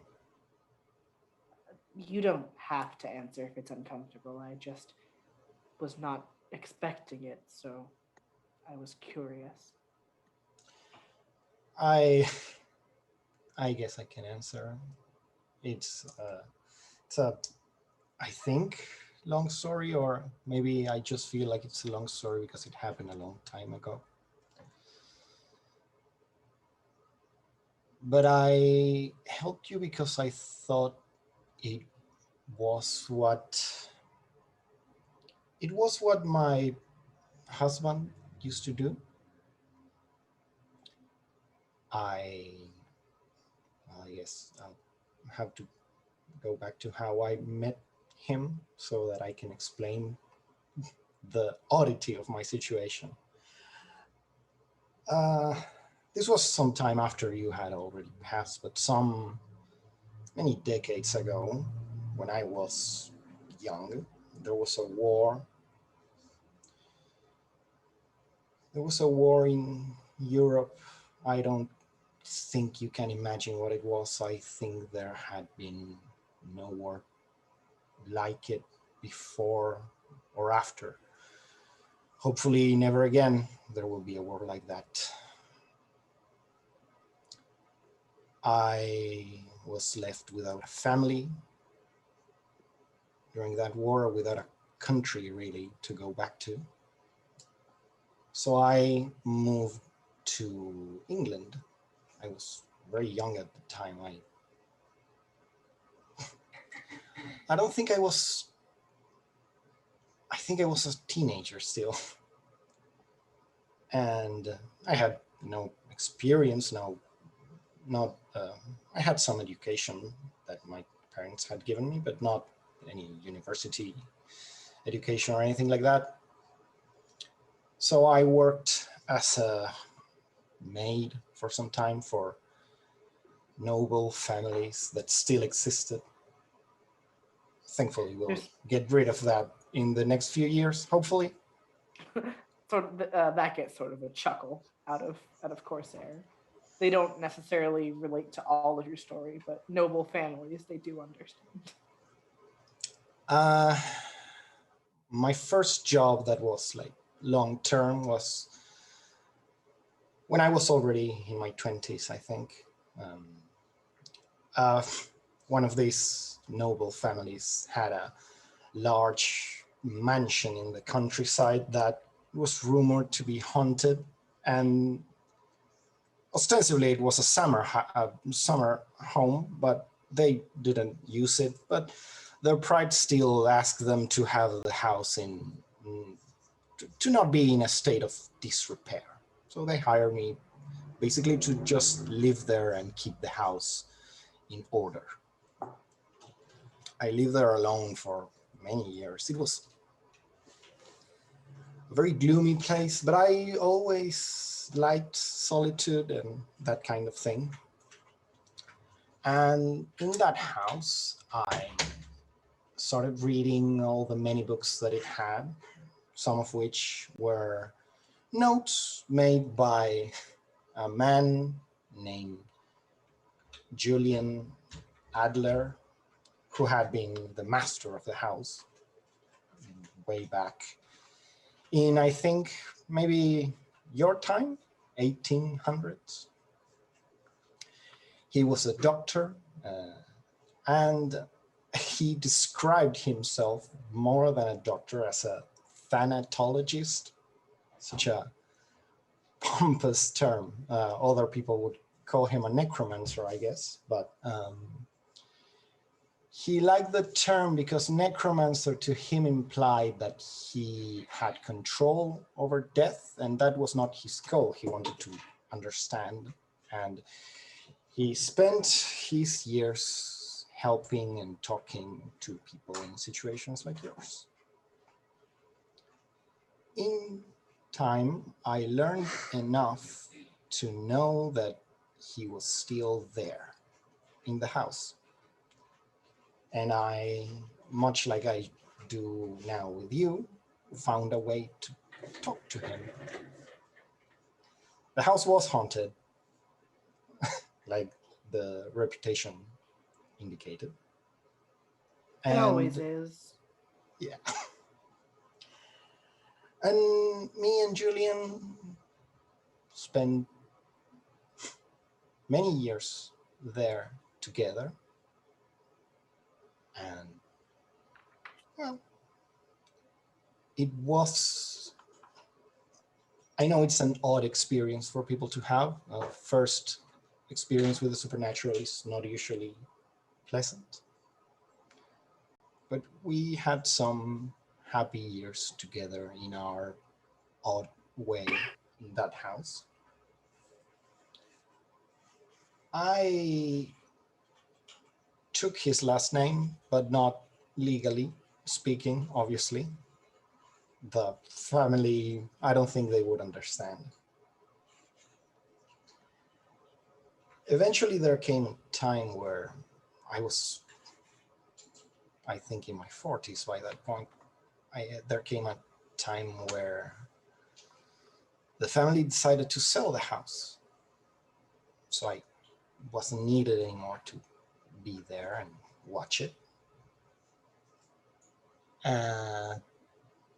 Julian, he couldn't move beyond the house. He spirit was, well, like yours, trapped in a sense, I guess, near the house.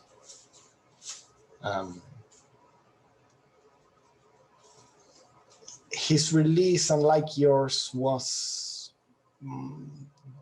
more difficult. He had been killed by his brother for the inheritance, and his brother was long dead, and let's say that solving that unresolved matter was not really a possibility anymore. Well, I guess I could have killed his descendants, but Julian wouldn't have wanted it that way.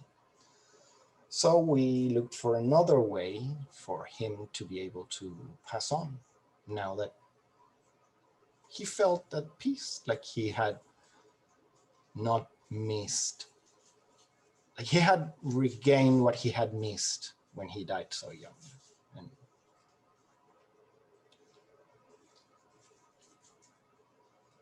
I helped him cross.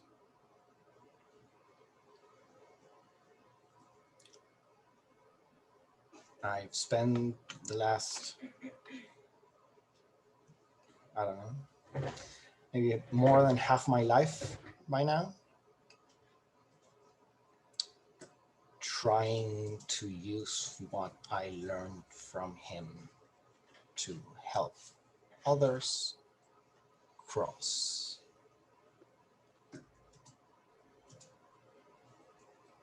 Corsair just sort of like reaches out, and like when you're both ghosts, it doesn't feel cold.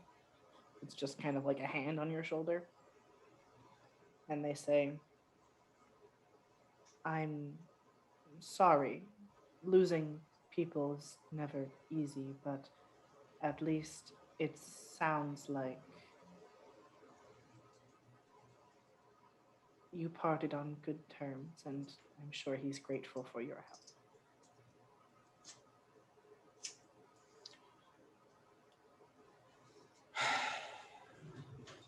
I've always done what I thought was what I had to do, and I'm at peace with that. I do miss him, and I do wonder sometimes if what I've done with my life is what I was supposed to do.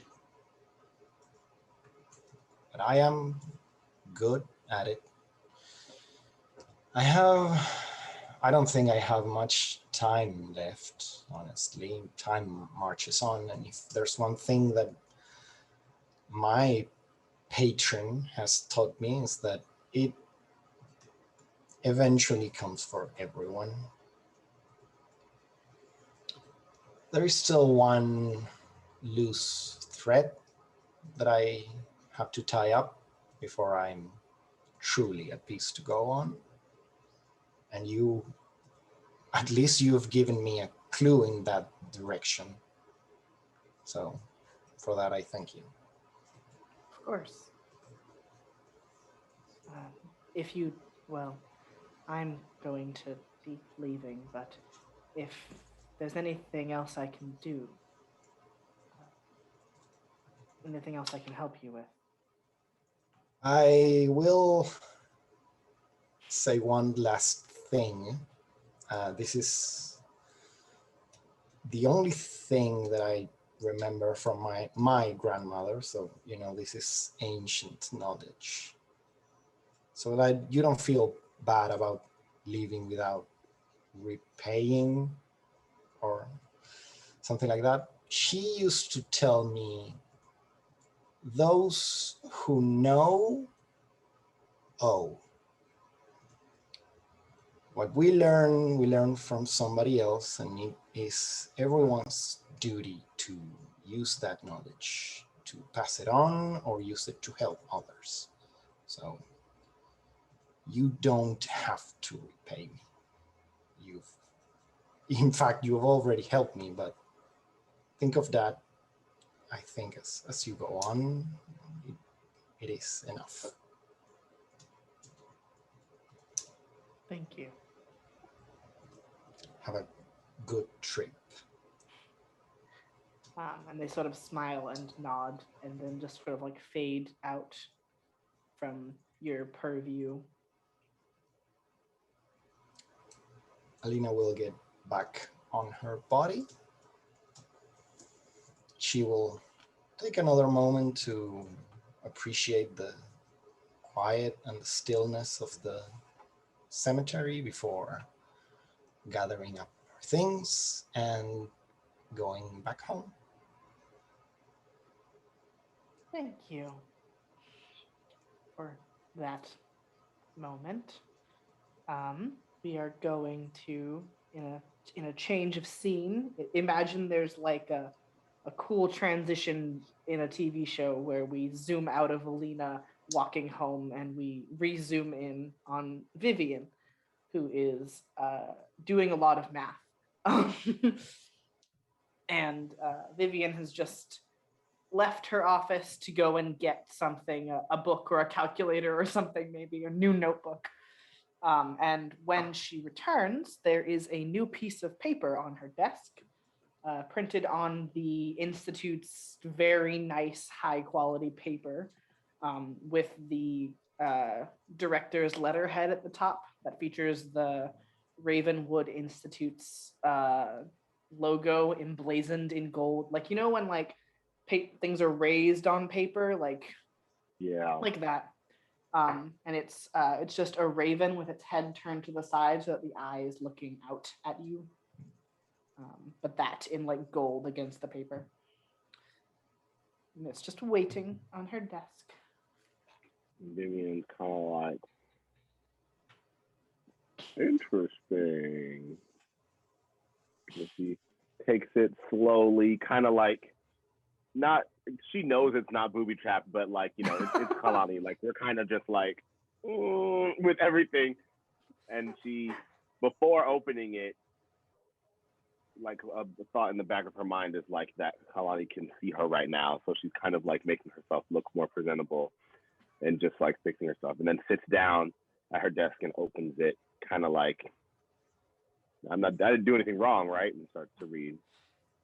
It's written by hand, like it's just like a it's not particularly long, it's only about like the top third of the piece of paper. But it's written by hand, in like very like sloping script. And it reads, "Hello, Vivian. I have a project I would like a second set of eyes on, and I'm afraid the archivist is too occupied with the goings-on of current affairs.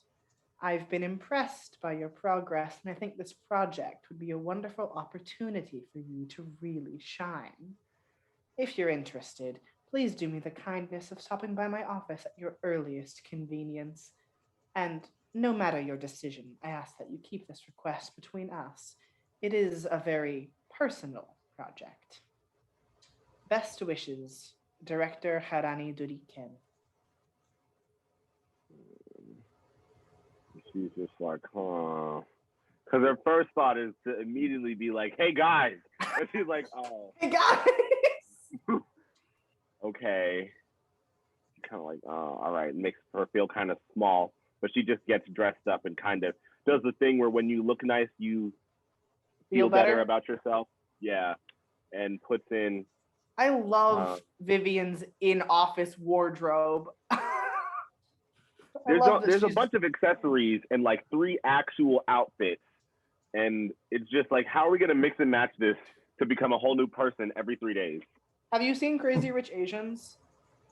No, I need to watch that movie. Never mind. I literally keep seeing tiny portions of it, like a crazy person. I need to just watch this movie at some point. Looks so good. Anyway, there's a scene where one of the characters has like outfits ready in the back of her car for different like things, and I'm like, that's Vivian energy. Literally. Okay. So yeah, so you get changed into what does Vivian girl boss consider attire. the best girl boss attire to go talk to the director? Well, I don't think she's tacky. What the director always wears, like really like bordering on tacky things, like very. I don't think of a good way to put it, but like to the point is probably a good way to describe how she dresses. Where it's like cute, but like something that a suburban mom would think is cute, but that Yeah. Kalani probably didn't actually put a lot of thought into that kind of like thing. So she's kind of trying to match that. Got her little suit jacket, a little mini skirt.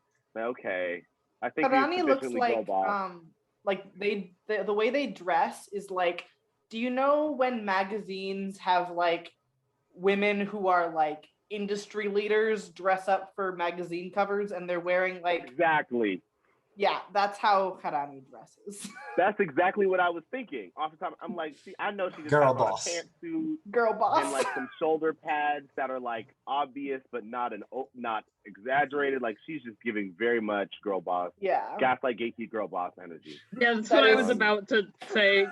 Gaslight What she's gatekeep doing. girl boss on And- on the 11th floor of the institute. Vivian is trying to match, but all her clothes are too cute, and she doesn't. I wouldn't expect her to have a lot of like pants at the institute. She just has like a lot of cardigans and jackets and cute things to put on top of other things. Yeah. So she just was like, well, let me get a little spice this up. Just a suit jacket, her regular blouse, high waisted skirt combo, and Cute. a bunch of eye jewelry. Like she's just turning it all the way up. We're not even gonna pretend. I do love the imagery of like Vivian going down to like the Rue 21 in the mall and buying all of that like eye jewelry that they have for Yup. pseudo goths. Yep. There's this one nose piercing, the kind that goes there. That's like kind of getting popular again. That's blue and it has a white ring, and it's always been popular, but it's like getting big again. And I was like, oh, cool. Oh, But I the like the that. protection against the evil eye symbol. That's what it is. I was like, I know that that's like not a fashion trend, but it kind of is being one right now. It is, so I was yeah. like, okay, I guess this has always been real, but it's just normies like it right now. So cool. Eventually, Vivian will incorporate that into her wardrobe. But right now, she's looking very equally girl boss, very professional, very, all that. And she goes up to there's an elevator, right? Yeah, there's an Is elevator. the elevator? Does it start on this floor? Or does it start on the first floor? I feel like there isn't one on the floor we're on. It doesn't go into your like office. It goes into like an entryway space, but you don't have to go down any stairs to get into your office. So Okay. like imagine like the elevator is central and the archive is kind of like a side room. So the elevator is in the centralized room and then you have to go through some doors to get to the archive. I see. That makes more sense. She's I have making made the this trek building out to normal accessible. people. Right. I was like, I feel like that is the case. That would make more sense. She starts the treacherous journey of going up the institute, up the whole Ravenwood Institute. I will say, no one go like for the most part, no one like unless you like have a meeting, no one goes into Harani's office. Like usually, if Harani needs you, they come down to wherever you are. You probably have not been in her office since like your interview. Right. It's just not somewhere you go most of the time. But you, her like secretary like gestures you in. You don't have an appointment, but like you're on the schedule nonetheless. Presumably because the second you decided to come, Harani was like, "All right, put right, let's Vivian go." on the schedule." But yeah, you get gestured in, and Harani's office is like very modern. Like so, like they have 3 computer monitors and a couple of like TV monitors, and like they have multiple documents open on all of the monitors. Like they have one computer, but they've extended the desktop to cover 5 monitors with like different like financial paperwork and like different things on it. And they're just all sort of like in use right now. And Harani is like sitting at their desk and sort of like occasionally glancing from one space to another. There are also like portraits on the walls of not like of every director, but like of like old-fashioned folks that you think might be like founding members of the institute. Yeah. And then on Harani's desk, there are like a couple of pictures. And there's like a picture of a cat. And there's a picture of like Harani, like the day that they became the director, like with the like with the like new stuff and everything. And then there is a third picture on the desk that you can't make out what it's supposed to be because it's just so foggy. It's a picture and you can't see what it is because the fog is so thick. Okay. It'd be like that, I guess, sometimes. But that's what you see when you come in. And you get the sense immediately that you're being watched, like overwhelmingly. It doesn't make you necessarily uncomfortable, but it is very overwhelming. And you do remember that same kind of sensation from when you were here for your interview. Yeah. And Harani like looks up as you enter and like gestures for the chair across the desk and like closes a couple of the monitors to like refocus her energy on you. At least visually. At least pretend that that's what's going on. At least pretend that they are refocusing. And they smile and they say, "I'm glad you came up to see me." Vivian kind of she's not pretending to be all that anymore. She's like, I'm glad that you requested my assistance. I have been putting some serious time into bettering my skills as of late. I noticed. How is your project going? I've heard whispers of it, but I haven't had the chance to come down and look at it myself. Well, as of late, I've been doing, actually, Maria and I had some groundwork we were laying. Honestly, everything is more groundwork at this time. I'm still at in my infancy stages in terms of my potential, at least that's what I think. And really more just buying really cute scrying bowls off Etsy. I just got this really nice tarot card set, just making sure I understand how to use all my tools so I can go into these kinds of situations with success. But in terms of my achievements and strengths and prowess leading into that, there have really been no hitches at all so far, completely, which is almost concerning, actually. And she starts getting like, okay. Oh, I wouldn't be too worried about that. There's nothing wrong with being good at what you do. So it's true. And besides, most of the work you're doing here. And there's really nowhere stronger for us than a place like this. That is for certain. She kind of just like gestures vaguely at the fact that like we are in the eye room, like we might as well be in a camera. Like, yeah, that is true. Well, I'm very curious to see what your research on the spiral turns up. We haven't had someone looking into that in a very long time. And I fear we've almost fallen behind. I think hopefully with some guidance, I would be able to make significant progress. Not that I'm better than anyone, but at least the way that I have been approaching this, probably due to my extreme disdain for Laura, has given me a bit more of an edge over most of the research that I've seen on the spiral thus far.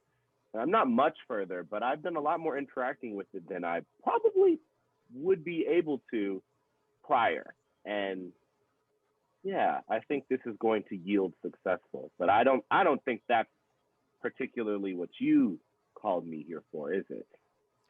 No, but I like to keep appraised of what's going on in my basement, and I can't always take the time to go down there myself. It is quite far. It is. and I have so many things to do, as I'm sure you've seen. And they gesture at the screens again. We're just like, There's a lot of paperwork involved in running an institute. Not everyone thinks about that. And they reach down into one of the drawers of their desk and they pull out a little, it's about like a little bit larger than than the standard journal sized, very old book bound in leather. And the cover is just emblazoned with a single open eye, where the iris is gold and then the whites of the eyes and the pupil are black, like just the black of the leather. And she says, I am poised in a different position than the average person. And pieces of information that might aid another person in their journey are not necessarily helpful to me at my current stage. But an associate of mine recently came into this book and thought that I might like it. And it took a little bit of negotiating to get. She's always like that. But it was something I was excited to get my hands on. I wanted your help in seeing just how influential it really is, how much power is truly contained in it. If you're interested. If not, of course, there are researchers I could hand this off to and read their reports later. and Vivian kind of like just like visibly is like, yeah. Don't do that. We're just both like, like we know she only said that to be nice. If it's not this, nothing's gonna happen. And we're just like, okay. I'm sitting there kind of just looking at it. Can I? What am I getting from this book just by looking at it? Just by looking at it, like with your normal human eyes. Nah, with your brain eyes. Yeah. with your eye, capital E. My exactly. It's definitely powerful. You like the eye that is on the cover of it does seem to be literally watching the room. Like it's not just a decorative eye, it is an eye that is taking things in and like categorizing them and working with them. And you like the same sort of kindredness that PbtA feels with mannequins and dolls. You feel that same sort of like familiar humming coming from this book. And Vivian kind of like reaches out like in a way that could be brushed off if the answer is no, but is like clearly trying to take it. And it's like, may I? Please, I would like nothing more than for you to give it a read. And starts to leaf through it, and it's kind of like getting more clinical and just hold, not really like looking at it, because I know this is the kind of thing that can just like immediately kill you. So you just like kind of like interacting with it just seeing what it's about, and saying like, is there a time frame by which you want any kind of report, or what are you looking for exactly? Not necessarily a time frame. I think once you know what this book is capable of, I will know, but also I think you will feel a need to report back. You can take it and work with it. I do ask that you keep it to yourself, though. These sorts of things can be dangerous in untrained and unsupervised hands. Of course. How big is it? About journal sized. Okay. Is it like thick, like a old school book? Thick leather? Probably, yeah, like thick, like leather bound, like hand stitched. Probably Okay. about 100 pages. It's giving tome. It's giving Tome vibes, but not like huge, the size of your Not like face for real. tomes. Yeah. Okay. Something that people would have on their end table. for light evening reading on your bedside Right. table, not a coffee Right. table book. Right. And she's kind of just like she knows that Kalani is not telling her everything, but is obviously not doing that to see what she's going to do. And she's kind of just like, And it's like, well, as long as it's just for research purposes, I don't see the danger in keeping it a and she kept it secret. Now we all do things on our own. Secret's such a silly word. Right. Honestly. But I have to be grateful for secrets. If we didn't keep secrets as a people, there would be nothing for people like us to find out about someone. True. If everyone just came out and told us all of their deep, dark secrets, it would be no fun. There would be no fear of someone learning your secrets. If you don't mind me asking, what is this exactly? Where is it from, or what is it literally? It is a memoir, might be the best way to put it. Hmm. Or perhaps a collection of memoirs. That sounds really interesting, to be perfectly honest. I think that I will undertake this. I can't imagine that it becomes something beyond my scope, but if that arises, I will make sure that you know and report back to you with something cohesive and informative in a timely course. manner. I appreciate it. And like I said, if it becomes too much for you or isn't something you're interested in, I could find another party to pass it on to. I think we have ourselves a little investigation going on, a little project. Thank you for the opportunity. And if I have any interdimensional queries in the coming days, it might be kind of low level for you, but do you think it could be, I could get some guidance on that? I feel like this might start to be biting off more than I can chew. And Damien, and he kind of doesn't, not that he doesn't care, but like He's unmotivated.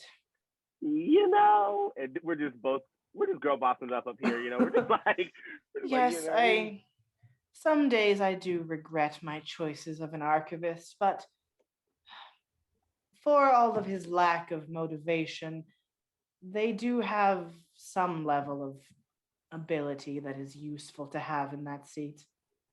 Right. They're definitely consistent and wildly powerful, and administrative might be the best word, which is valuable here. But that's not always valuable in terms of mapping out the spiral, So Yes.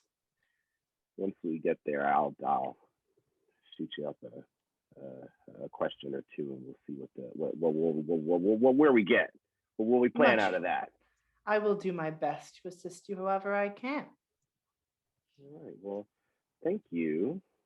I will get to work on this as soon as possible. And she takes it and kind of tries to like not let it look at her, like even though she's like we're chilling, but like turns it around to the eyes facing the other way. I don't like that.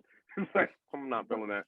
And yeah, so it's just black on the outside facing part, and she kind of starts to slink her way on out, all intern like. As you get up to leave, Harani sort of like settles back into their desk and goes to set things up, and sort of give me a thought or power roll to notice something. I really had to pull up. Please let me do. I have failed like maybe 6 rolls in this whole campaign. Like, please don't let this be the first one. That's a 8. No, 7. Okay, a partial Is success. that a partial success? Okay. As you're exiting the room, Harani goes back to sort of like changing their screens to be whatever they were currently working on. And you catch out of the like corner of your eye as you're on your way out, one of the monitors, and instead of having the spreadsheet that was on it when you came in, switches to a sort of like split screen view of a variety of cameras in and around the institute. And you don't get a very good glimpse of like what they're looking at or like what's in the cameras, but at least one of Harani's screens is devoted to cameras throughout the institute that you've never noticed there were cameras in rooms. Okay, I'm going to. You know what? We're gonna do it. Vivian's been getting really reckless. I'm going to use where did I put it? Use her. I think it's her 1, 2, 3, 4, 5. Okay, I meant to ask this. I feel like symbolically, Halani's room can kind of be perceived like as the inside of a camera, like you know how the invisible camera box works, because like at the top and just everything about it is giving very much use to see things. So could it be a conduit for Vivian's 5, the room itself? Like it's so vague that I could accept like rolling at a -1 because that's like hard to just look at because I'm not looking through an eye. Are you trying to like look at the eye through Harani's room essentially? Look in her room. Use the room as the eye to look at the room. Like that's why I say it's kind of conceptual. So I would get, because I don't want to look through her eyes because she would literally just be like, no. Yeah. She could literally just feel it and not let me do that. So it might be harder for her to detect if I do it through her room. Also, I've had the industrial in all this time, so my whole head is probably like basically numb right now. So like I have like a little bit of time to do this before I become strangered and I can take it out. Yank it out. You can try. You can try to do that, I will say. You'll see if it works or not. I'm gonna burn a humanity to try as good as I can because I just want to see this as see exactly what she knows. Because like I said, the one problem we have is us not being able to find things out without people knowing we know them, and I don't like that. So I'm gonna try to burn a humanity to get as good of a roll as possible, even if it wouldn't. Do you want to roll first and see if you succeed or no? Well, let me see. Unless I got like a nat 12, I wouldn't be able to do anything. Yeah, I literally failed, so I'm burning a humanity. Cool. I literally just got a 2, so we're burning a humanity. Woof. Yeah. So your original idea meets you with some resistance because it's sort of the equivalent of trying to look inside of your own skull. Like you can't see behind your eye necessarily. But as you're sort of like really trying that, you remember the portraits on the walls and the fact that all of those portraits have eyes. And so it takes you a bit of like restructuring of your thought process. But you are eventually able to sort of like open your eyes and see through the eyes of the portrait that's behind Karani's desk. And a couple of their monitors are still just monitors, like they're doing paperwork of some kind on those monitors. Right. Plugging away at some Excel spreadsheets. Something. But the rest of them, mostly the ones that are up on the walls, are being used sort of to watch the institute and to watch all of its rooms and aspects.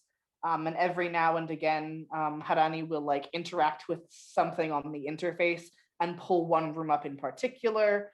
and like the people in that room will get more tense, and you can like see the tension in that room increase, and then they will put that room back to the like greater scale and shift to a different one, as they are like examining the inner lives of the people who work here while also doing a spreadsheet. Right. They're girl Is boss it multitasking. for real? Is it does it involve like clerical normies, like the accounting people in the HR department and stuff? Yep. Okay, It's so everyone. it's like everyone. Okay. It is everyone who works here. And I'm assuming I can look for like probably like maybe 6-7 seconds. Does she like go through multiple pages of them such that I can tell that they're like hundreds, or do I only get to see a few, like see the specific one she's looking at the moment? 'Cause I know they have a lot. You can see from the screens that she currently has visible that she's at least got a couple dozen. Okay. You're not sure if this is all of them or if there are other sets of cameras that they're just not looking at right now. Okay. And then keep in mind, everyone, I'm at 2 humanity right now. Looking at me makes me feel like I know your life. While Vivian is walking back to the elevator, she trips on purpose so that she kind of like doesn't look as conspicuous for being there for so long, in case Hanani decided to look at her. To shift and watch, yeah. Right. So she just does that and then, gets up, moves on with her day, pretending to be clumsy yet again. And I think that's all. Now that she has this thing in her hand, I'm gonna do one more thing. I'm gonna try to use the knowing on the book and know if I can do what she's asking safely. Like, is this possible? Is this what she's doing? Is this like a viable thing, or is she trying to ask me to like, or is she like using me as a guinea pig type thing? Like, what is this? How strong is it? And how can I interact with it? So one thing about knowing is that you can't know the future. You can only know the present, things that are happening. So you can't use your power to predict the future. You can gain a bunch of information and then like Sherlock Holmes style deduce the future. But no amount of using the eye's ability can foresee things. The only entity who has the potential for like foresight is the end, and that's because everyone's going to die at some point. But yeah, the eye can't see the future. It can only see the present and the past. Is there a way I can gauge like how strong it is in a flat way? I wouldn't really be able to do that. Like in a unilateral way and then be like, I am this strong and it is that much, or is it like a little too bigger than me for that? From like, it's not overwhelming. Like it's not painful to interact with, like in terms of having it on your person. So from that acknowledgement, you don't think it might like, it's not necessarily like something you can't bear. It's less like it's less bothersome than like the industrial that you've had to take out, but not necessarily less powerful. Just it doesn't bother you to hold it. It intrigues you, like you feel an intrinsic like intrigue by it, but it doesn't bother you to like hold and interact with it. Okay. In that case, that's enough for Vivian to decide that this is it. So she starts like kind of pouring into it while she's on the elevator and going back to her office. We are almost at the end, so I will read you your excerpt from this book, and that will be where we close. The book itself, when flipping through it, you weren't sure you were going to be able to read it because it's in Aramaic. I'm not sure if you can read Aramaic. Can Vivian read Aramaic? I don't think so. Probably not. But like once you open it to read it, it doesn't matter that it's in Aramaic. You're able to read it anyway. It's like you can comprehend it even though it's in a language you've never heard or seen before. And you get in the elevator ride down, you get a quick little excerpt. Nobody knows they're being watched, but that doesn't mean they aren't. In fact, everyone is. Everyone is being watched by someone or something. I know I'm being watched. I can feel it on the back of my neck, hairs raising out of nowhere, whispers I can just barely catch the edge of. And I know that I watch. I can't help it. The neighbors fighting? Interesting. I've learned so much about their lives, their failures, their abandoned dreams. The people I work with, the people who pass through my work, barely giving me a second glance, every single one of them is full of secrets. And I've been watching, listening, learning. We are all being watched. The least we can do is watch back.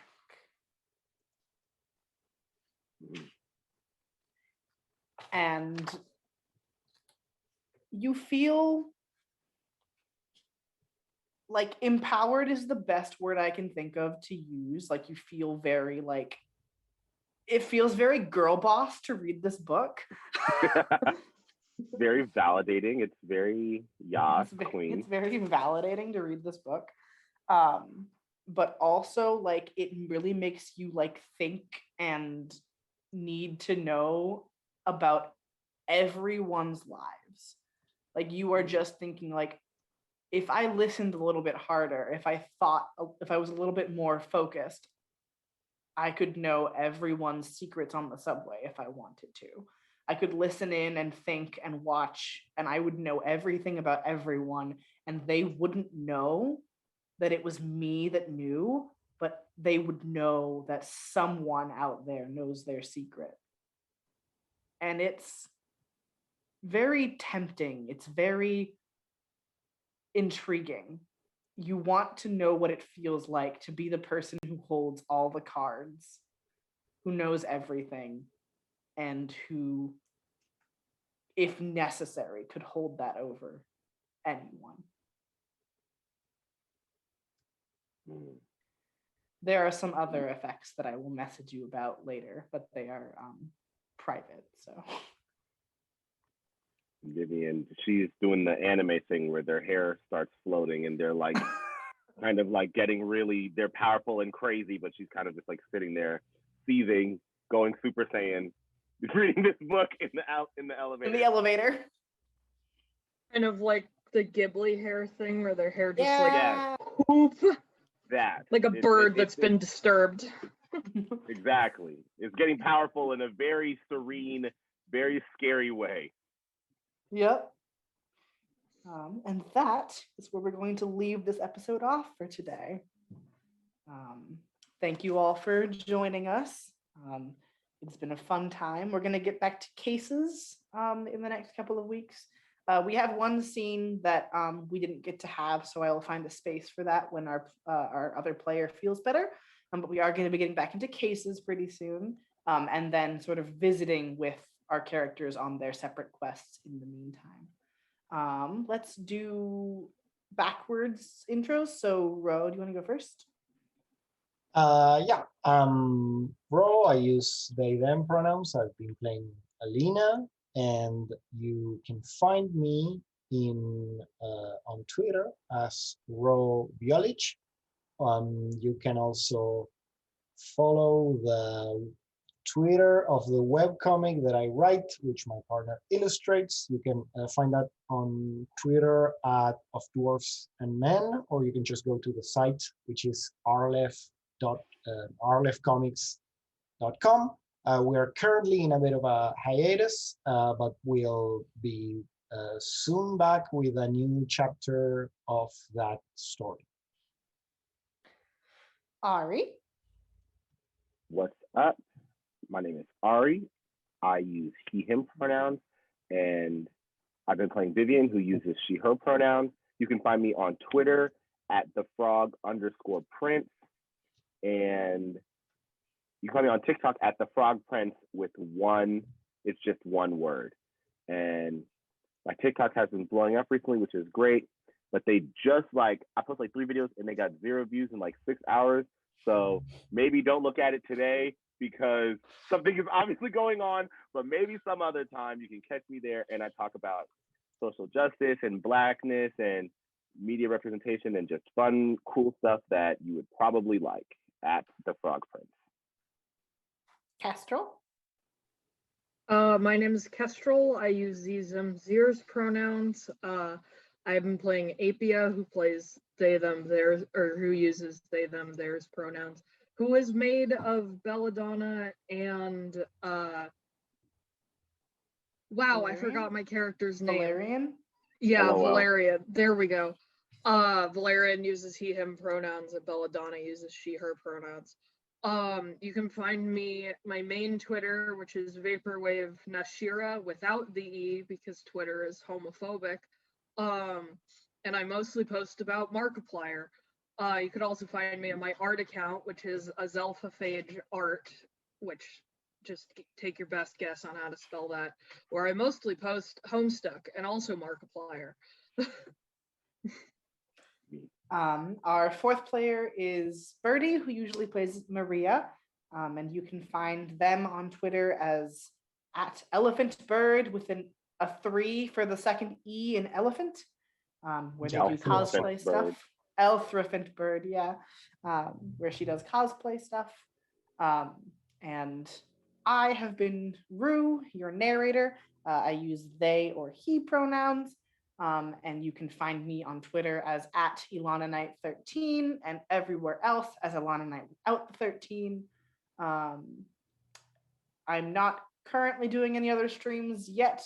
My other one starts back up in a couple of weeks. But if you go on my Twitter, you can see the podcast that I voice act in because most of my time is spent podcasting. And I'd like to thank Nova, who is our tech person. Without her, this stream would not run at all. So I would like to extend my thanks to Nova. And also my thanks to my partner @LiquidRena on Twitter, who made the overlays that we've been using for this game. So both the screen that you're currently seeing and our starting soon and be right back screens. We will see you same time on a day in May. Right. The 4th, maybe? The 3rd or the 4th, I think, is what day it is. The 4th. The 4th. Cool. Yep. On the 4th of May, same time for a continuation of our researchers' adventure. Thank you all for being here. Bye.